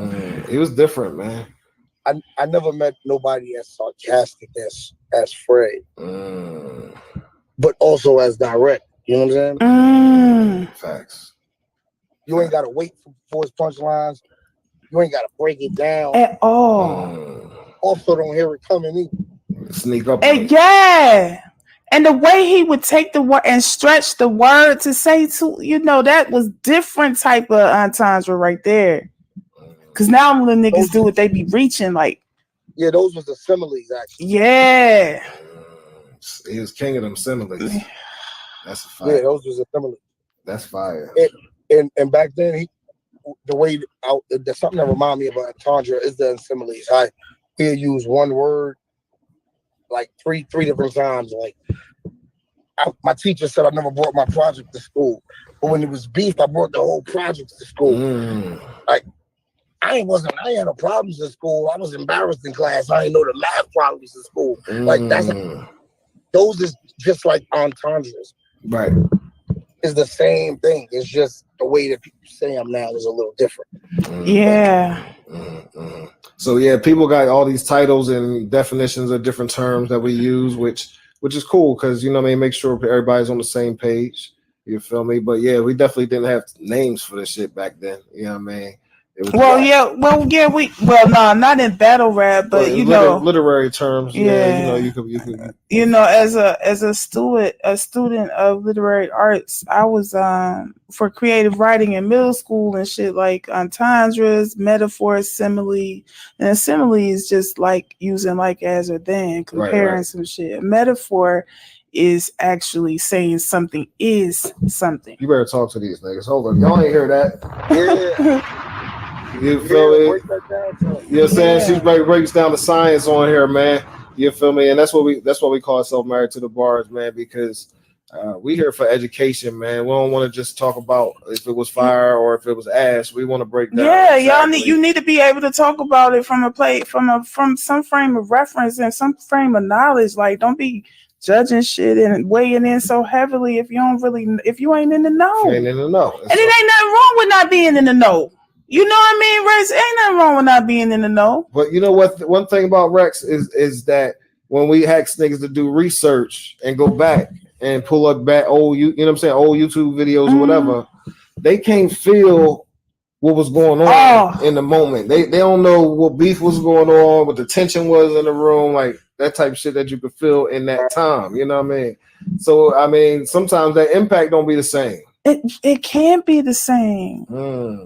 You gotta understand though, because if they ain't there to feel the energy that we felt, that's what I'm saying. Yeah, they wouldn't understand how serious it was. You understand what I'm saying? Yeah, because you can't describe a feeling. You know what I'm saying? Yeah. You can try, but you can't make it tangible. You know what I'm saying? You can't expect a person to feel what you feel. Nah, right. That's exactly right. Because all that's based on you. The closest thing to it to be y'all experiencing it together. Yes. Be like, fuck. Yeah. I ain't tripping. You know what I mean? Yeah. If they not there to watch it, it'll be like that. Because when you go look at the old basketball players and they not flying like LeBron and them is, you're like, man, man, Dr. J couldn't do this. Right. Because it wasn't your time. It's different time. Yeah. But you know the chat be full of people from different eras, you know what I mean? So that's why it's hard to really trust different chats, votes, and how the feeling is in the room when niggas respond. Everybody ain't gonna respond the same way. So you gotta play it for yourself, how you feel about that shit. You know what I mean? Yeah, right. Don't let a reaction be like how you feel about the bar. Like that. Everybody moved off how the room react. Yeah. You know what I mean? Yeah, and that's crazy to me because what happens when somebody is on the road game and people really just not trying to give them no love. Yeah. Right. Talking that shit. I don't think that's fair, but a lot of judge shit off of reactions. You know how many people that don't got apps or they might not got the URL app, so and they missed the battle on caffeine. Yeah. Right. They judging it off of Piper Boy. Yeah, well, how can you do that? Yeah, off of how Battle Truth may feel or whoever it might be. Right. You know? They ain't got no mindset of their own. That's not your opinion. You just letting somebody else tell you. You know what I'm saying? Yeah. That's what. Just because this is white and grainy as sugar. No, it's not, motherfucker. Right. Yeah, examine some shit for yourself. Like, I don't never go off that. Even when they came out and announced who won Midnight. Well, first of all, let me just say, I was pissed, and so this probably pissing people off, but I was pissed the way with Midnight Madness, they was like, yeah, we got the app, so you know, we're gonna see the battles regardless, and we, you know, caffeine or whatever. But for those that don't have the app for whatever reason, you know what I'm saying? Like, I was mad when they had the battle and then announced who won. Like, what happened to the fans deciding who won shit? Like, that's long gone and shit. Fans don't have a say like that. No boy. Yeah, I was pissed. But when I watched that shit back, you know what I mean? Like, I don't know. They've been announcing winners, and I watch shit back, and I be seeing shit different. Yeah, I'm a opinionated sport. Right. You know what it be? Sometimes people back to be against the wall. And if they ain't a person that naturally stand on nothing, right, they're easily, you know what I'm saying? They're easily able to go with the majority. You know what I'm saying? Right. Damn, though. I don't know if this nigga won, but everybody else think he won. So Right. No. That's how they be doing. But that is how they do though, but no. And then they don't want to get criticized by the Twitter. And will argue you like they was there type shit. Like they seen it for themselves. Like they be passionate about it. And I don't understand that. I don't care what it is, whether it's a religion, a non-religion, a book, a movie, whatever it is, you don't be speaking on some shit and you ain't seen it and witnessed it for yourself. Yeah, a person is entitled. If you don't got nothing else, nigga, you got your opinion. Right. Dig it. So speaking about, you know what I mean, feelings in the building, right?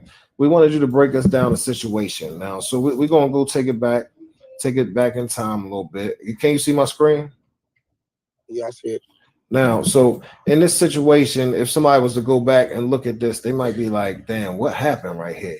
You feel me? And so we just want to give a little background, man, because I understand you was in the building for this. You know what I'm saying? So we going back in the days, y'all. For those that don't know nothing about this, man, this is Math versus Dose. You know what I'm saying? For those of y'all that don't know, y'all just a little piece of it. We ain't gonna play the whole thing. You know I don't even know where to tell y'all to begin. I don't, because again, you can't capture that feeling.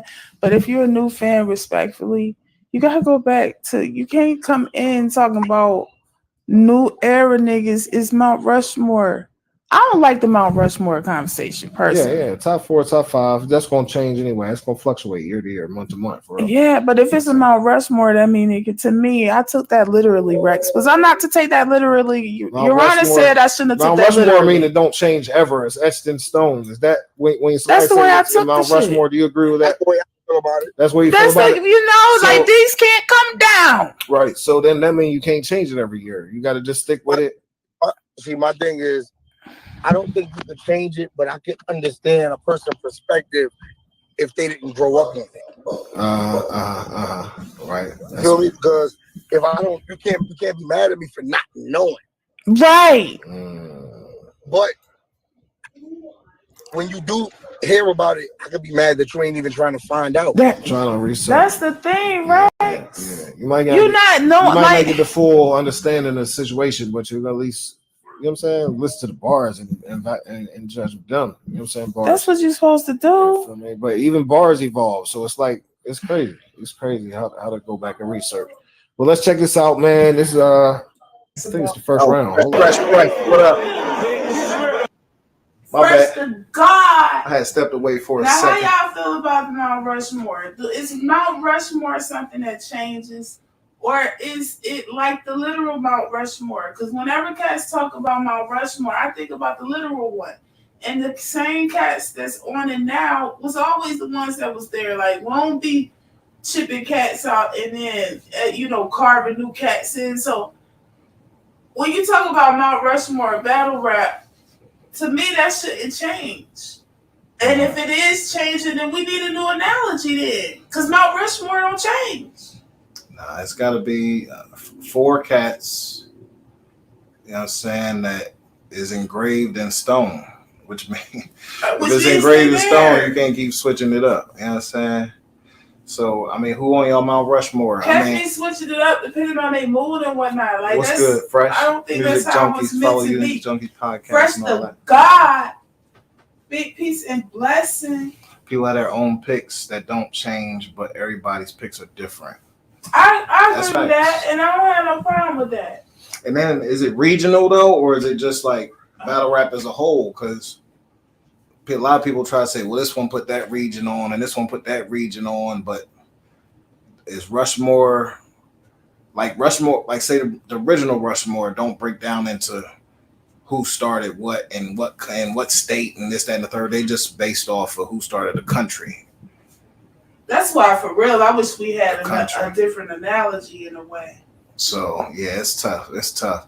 But in my Mount Rushmore, I think Mook, he obviously, Mook and Rex is obviously a shoo-in. Yeah, I mean, I don't know how you can have a Rushmore without Mook and Rex. Clips. See, Lux put Clips on, so how can you even really put Clips in a Rushmore category? And see, that's the thing. If people heard your picks, though, they would say you biased because you're not touching different regions. See, you can't add people hood. But yeah, I mean, like you said, new fans might have a different Rushmore. I mean, it would be based on what you remember back to, I guess, or what you experienced. You feel me? I ain't mad at that list. I don't know, Clips. Okay. Kayshawn was spawned out of Lux's den too, Lion's Den. You know what I'm saying? JC, he came with the Midwest movement. DNA, I could maybe see DNA. Every 10 years, you think? Yeah, if you got to change it every 10 years, that means you got to take the whole rock formation down and rebuild. Whoever thought about the fact that who's the first nigga that started talking to niggas? Who was the first nigga? Who was the first? You remember when battle rap started? They was on the beat. You feel me? And even when it was no beat, they still rap. They still rap like they was on beat. So Who started talking to niggas? Who was the first nigga to start talking to cats? Do y'all remember? Do y'all remember? Or do you know? We got our opinion and we believe it's Hold on, wait to see if they chime in. We believe our opinion is valid, but I think our opinion might be right. who y'all got as the first nigga that was talking to cats? Talk to this nigga. Talk to this nigga. Who was talking first? No guesses? Because that wasn't popular. It was popular to either have a beat or it sound like you was rapping over the beat. They thinking. I gotta put some thinking music on for you. I'm gonna put some thinking music on, you know what I'm saying? Reed Dallas started talking to niggas. Reed, you think it was Reed? He kind of had a flow though. He was flowing. Reed was still flowing. He from that Philly era. You know what I'm saying? D-Hood, that's that thinking music right there. Nah, but man, I wanted y'all to have a few more guesses before we said our opinion. We had him on our show. We had him on our show before we switched over. We definitely did.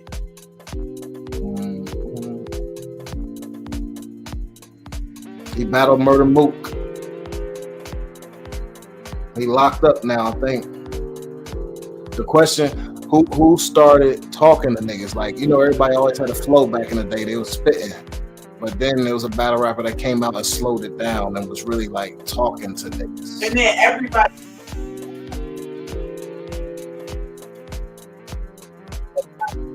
I'm crying. Nobody do it. Including myself until recent years.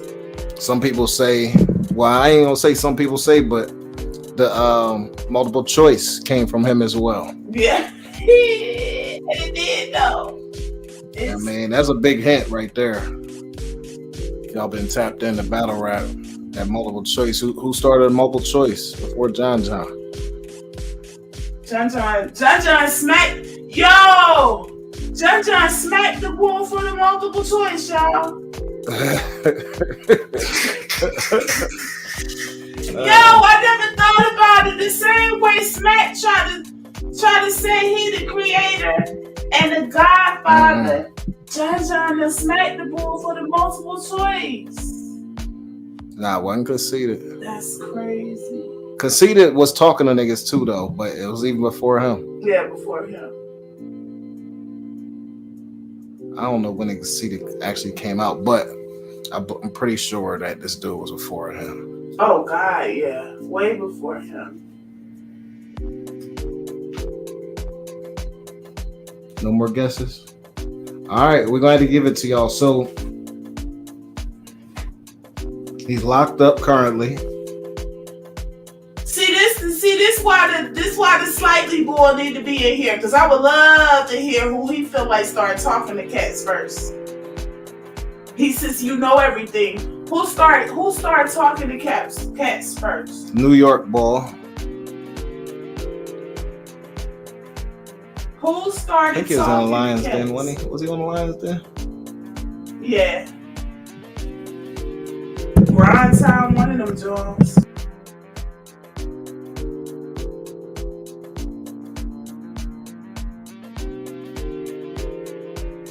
Any more guesses? Reed was more of a flow, more spittage. You know what I'm saying? Yeah, definitely. I think he was talking to cats before Rex. There, look, Tanya got it. Hold up, let me put it up on the screen. Tanya! Let me put it up on the screen. I wish I had something I could give out. You know what I'm saying? I give you one of these sirens. You know what I'm saying? Gunshot time. Tanya, she can talk her. She knows what she's talking about. Like, okay, Tanya. The people that don't be knowing what they Serious Jones started to talk to niggas. You know what I mean? Versus Jen. Y'all remember the Jen battle? Jen came out 100 miles out. Serious Jones smoked him just talking. You know what I'm saying? I wish I could pull that up right now. When we get back on caffeine, we may pull that up. Seriously, Serious Jones. That's crazy. Yo. Y'all realize I was that? supposed to battle T-Rex, Nobody was talking to cats until series. Then everybody started talking to cats. Oh, I don't know if I could play this math battle.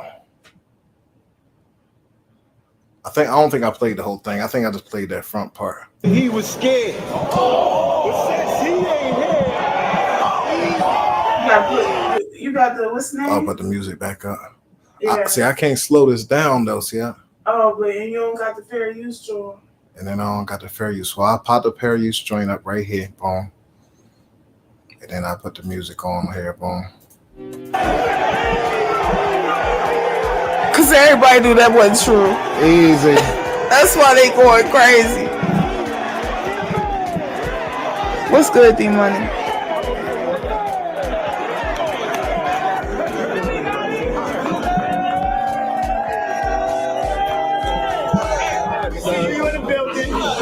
Now this situation right here, can you talk about it, man? Like he said he was supposed to be battling you this night. Do you recall it? No, he was not supposed to battle me. Now, okay. Now, when he said that, I ran up on Beasley like, yo, Beasley. What them niggas want to bet? Beasley said, no, he got raps for you. I'm not letting you walk into that. So I'm like, oh, all right.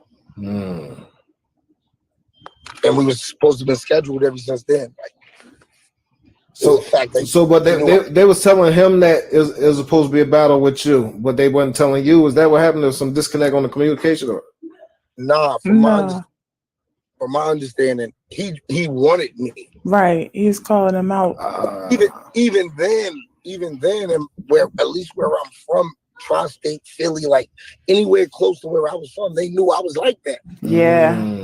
So it's just like, who the fuck is this nigga? He ain't betting no money.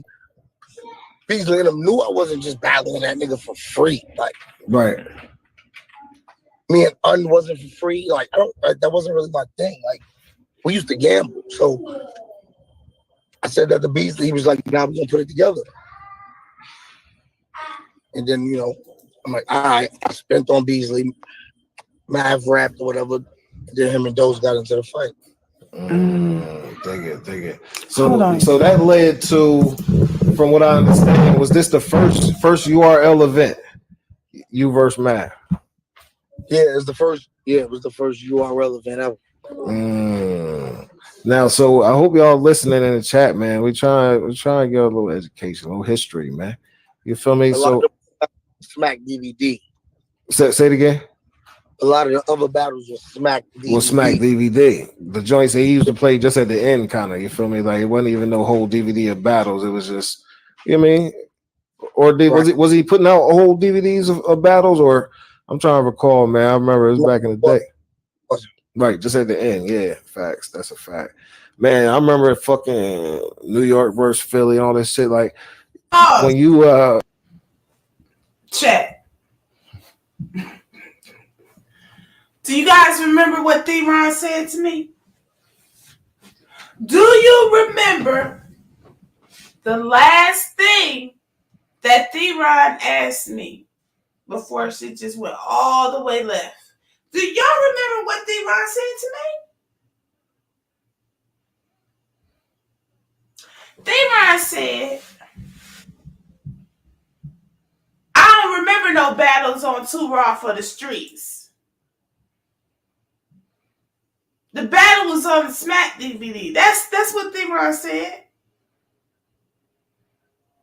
The first Smack DVDs ain't had no battles. Let's be clear. Do you guys remember the first Smack DVDs? God, I wish I would have remembered this when he said what he said to me. It's too late now because I ain't saying nothing else to that boy. Because if I say something else to Theron, y'all,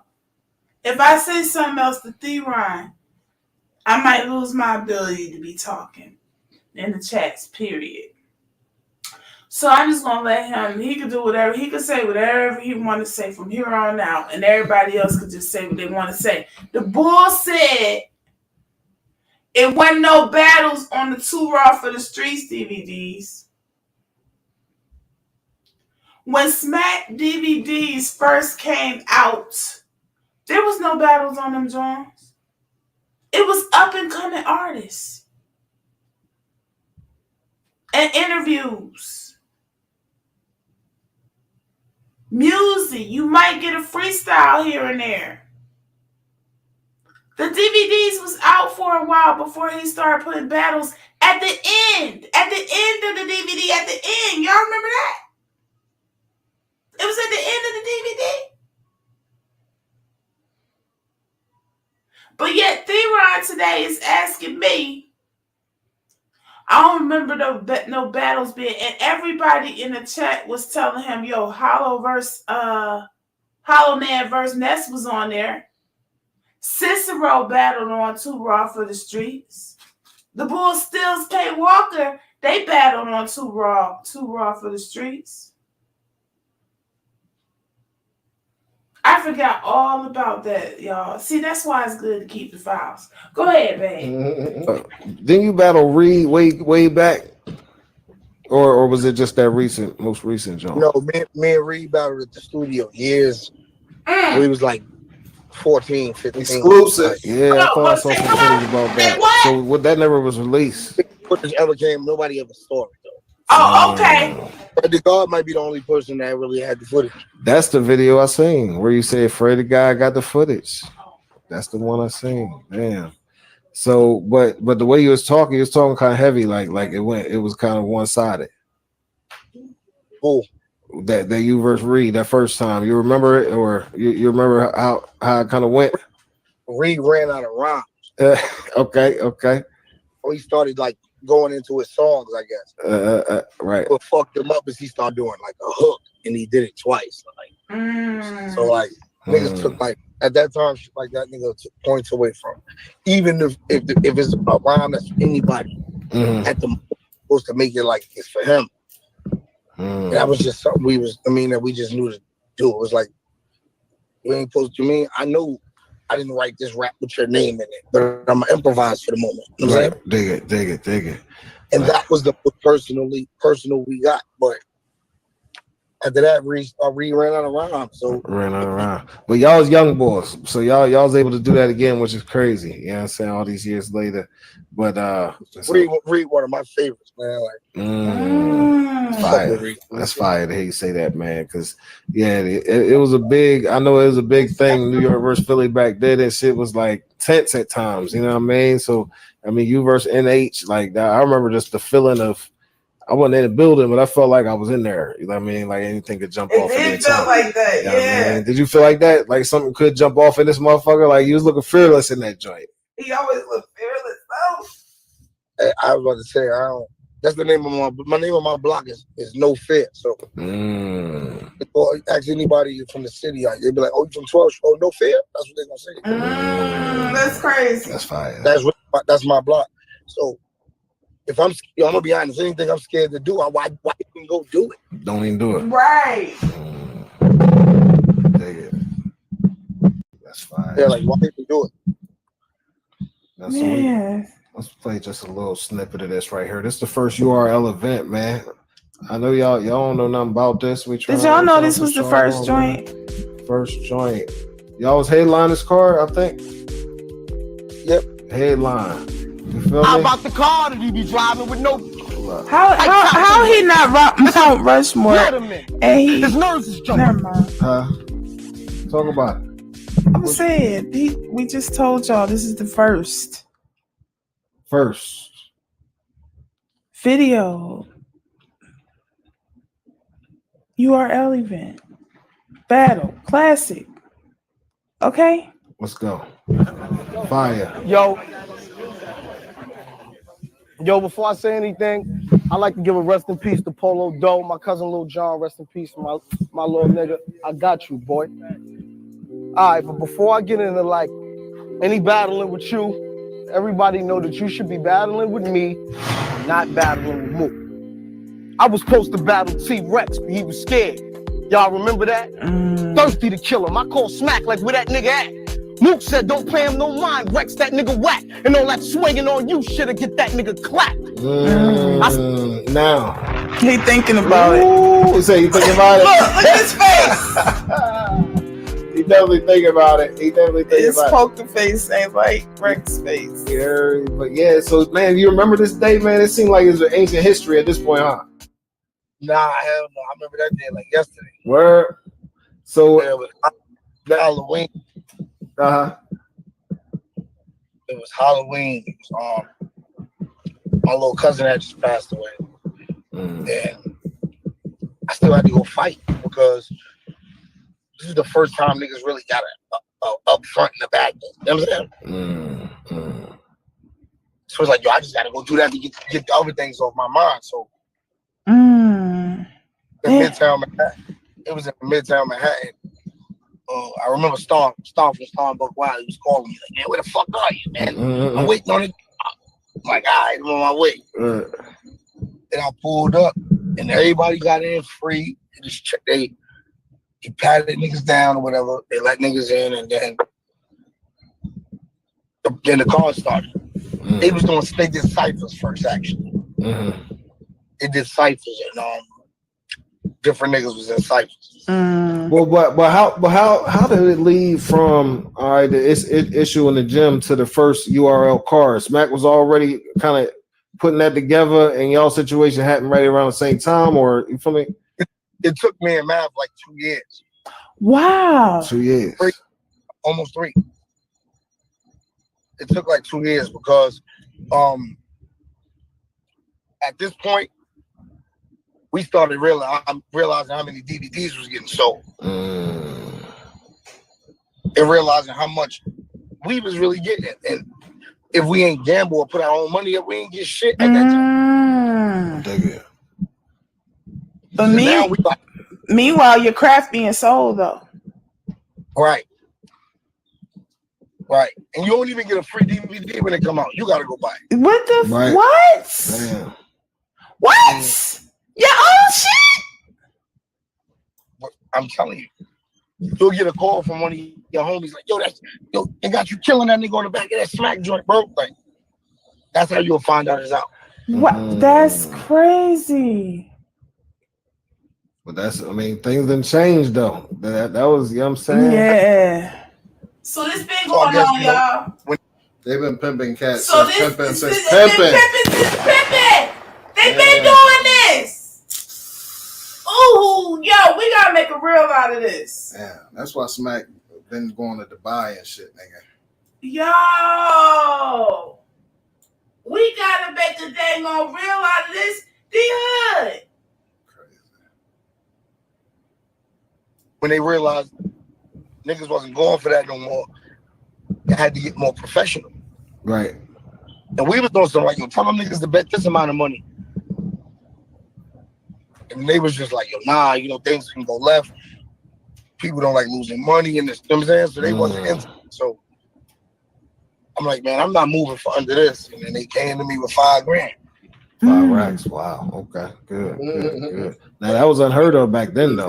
Yes. Yeah, that was yeah. Yeah, that's crazy. That's fire though. That's I don't even know what that is. That's something like maybe 15 or more today. I know a few dudes that's battle rapping that don't even get 5,000 now. That only get 5,000. That's now. right. We right. Probably the majority, to be honest with you, because it's a crazy number of battle rappers out here right now. It's like it's saturated. You feel me? Like it's thousands. It's literally thousands. What they said, 1,400 or something. Somebody had a number, but it was probably inaccurate. I think it was Swave. Yeah, I mean, I don't know how you come to that number though. Nah, that number I researched that number before. He was right. I was just I think it's 1,400 battles. Yeah, leagues. That's just leagues. You see what I'm saying? Leagues. That's what it is. That's what we were talking about. Was the leagues? Yeah. He probably got. I'm always with Big Bro, but I was with Swave, and he told me and was talking about the same thing. Yeah. When you brought it up, like when you said Swave, I'm like, I knew exactly what you were talking about. Yeah. It's me and him back. Big shot. Hype, man. Yeah. Yeah. We had to talk to you. We had to talk to Swave. It's certain people that we want to talk to as many people as we can, but it's just certain people like we literally had to have on the show, had to interview, and it's for everybody's education. It's for ours. We ain't with the all the bullshit that people be talking about and asking about. We want to know about the bars. We old heads, you know what I'm saying? 80s, yeah, I'm 80s, baby, you know what I'm saying? We want to know about the bars and the journey and the passion and the shit that drives you and then, you know, what type projects you got going. That's type shit we want to talk about. Bar breakdowns sometimes. Oh, yeah, the bar breakdowns be lit. You know what I'm saying? You feel me? So, but yeah. Right. Before I got on the show, y'all was playing Goods and Rock.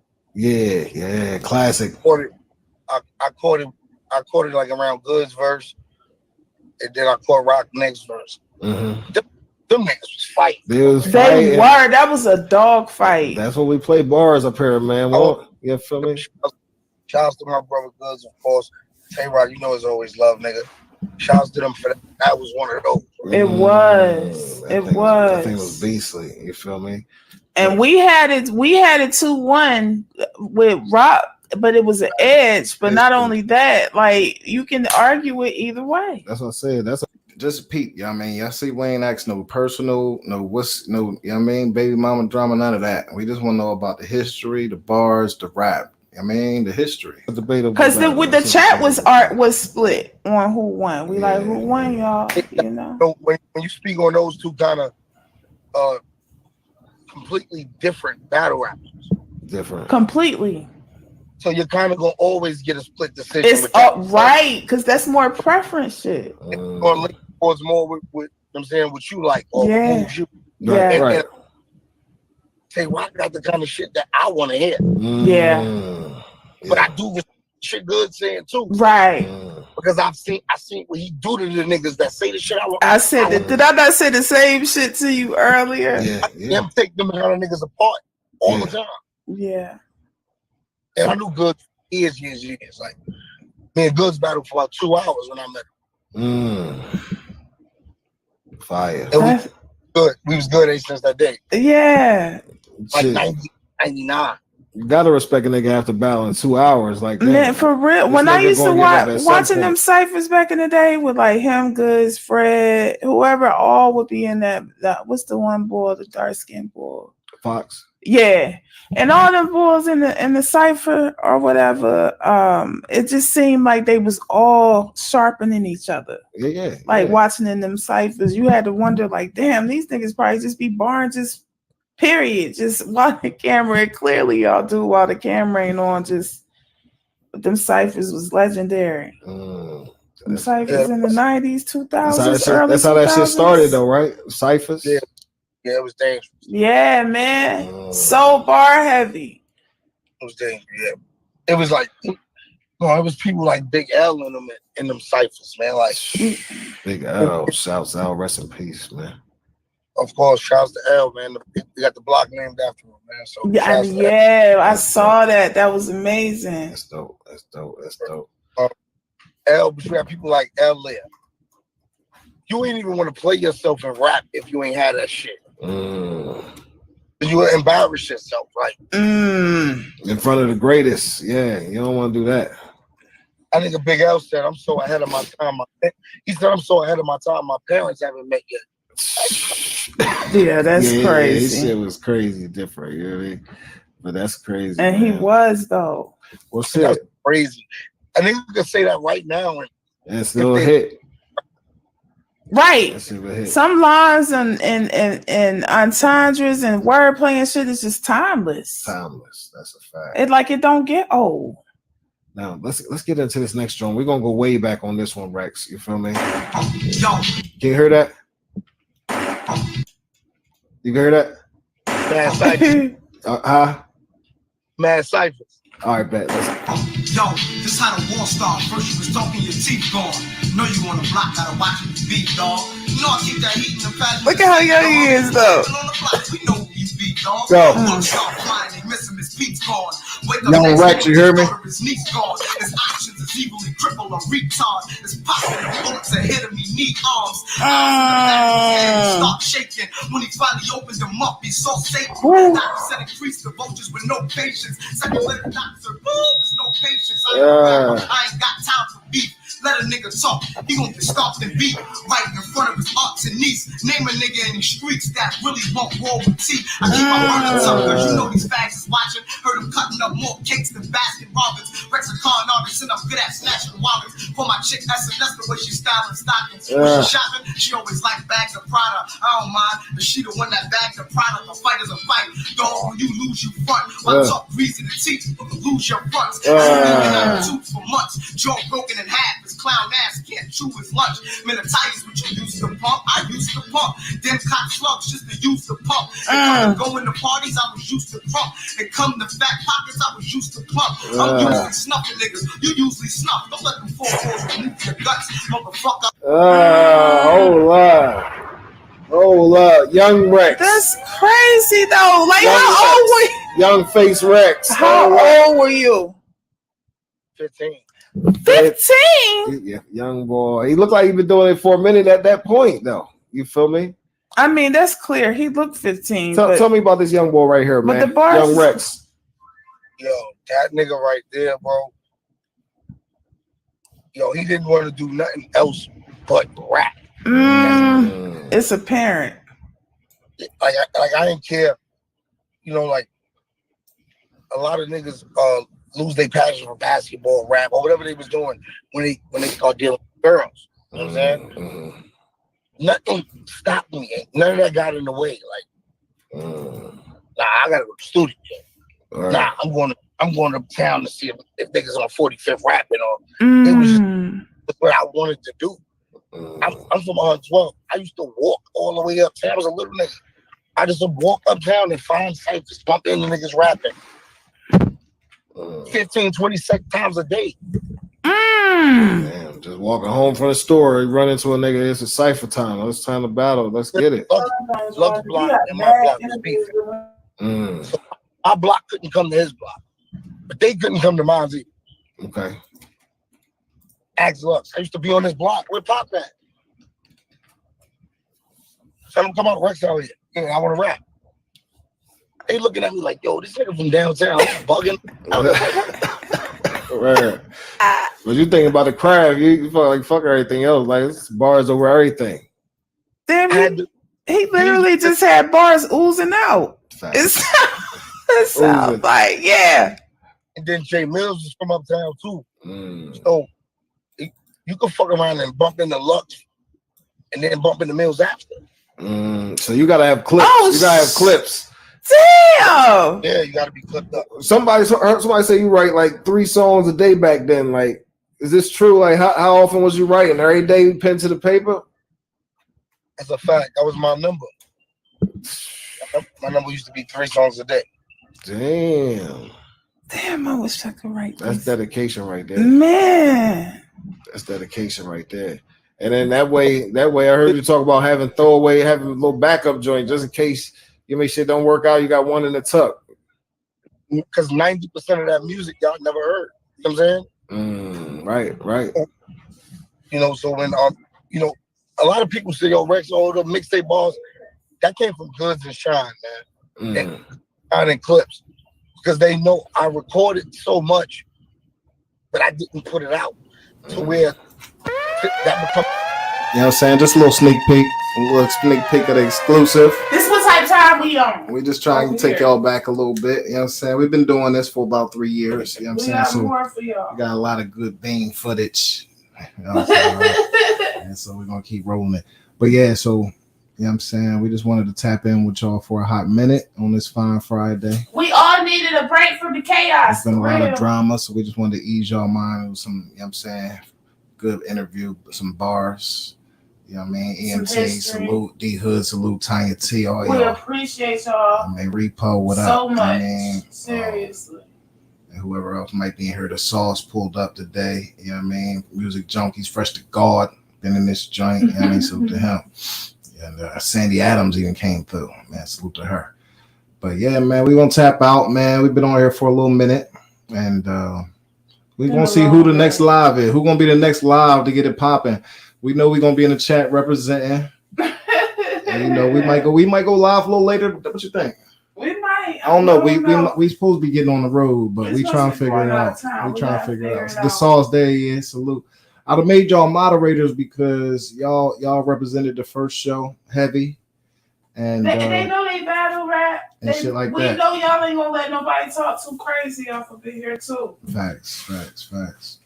But on that tip, man, we're gonna bow out for the moment, and we're gonna get us a little grub, maybe twist, and we'll be back on the flip, man. Peace and blessings. We appreciate y'all. Peace for real. and blessings and all that. You know what I mean? We are married to the bars, and that's for life. Right? You better get right. You see how, you know what I'm saying? I'm passionate. Forgive my yelling, y'all. Y'all know I'm passionate. I don't be meaning to try to send nobody. Yeah, that's a fact. The sauce. You know what I'm saying? We need people that we can trust, you know what I'm saying?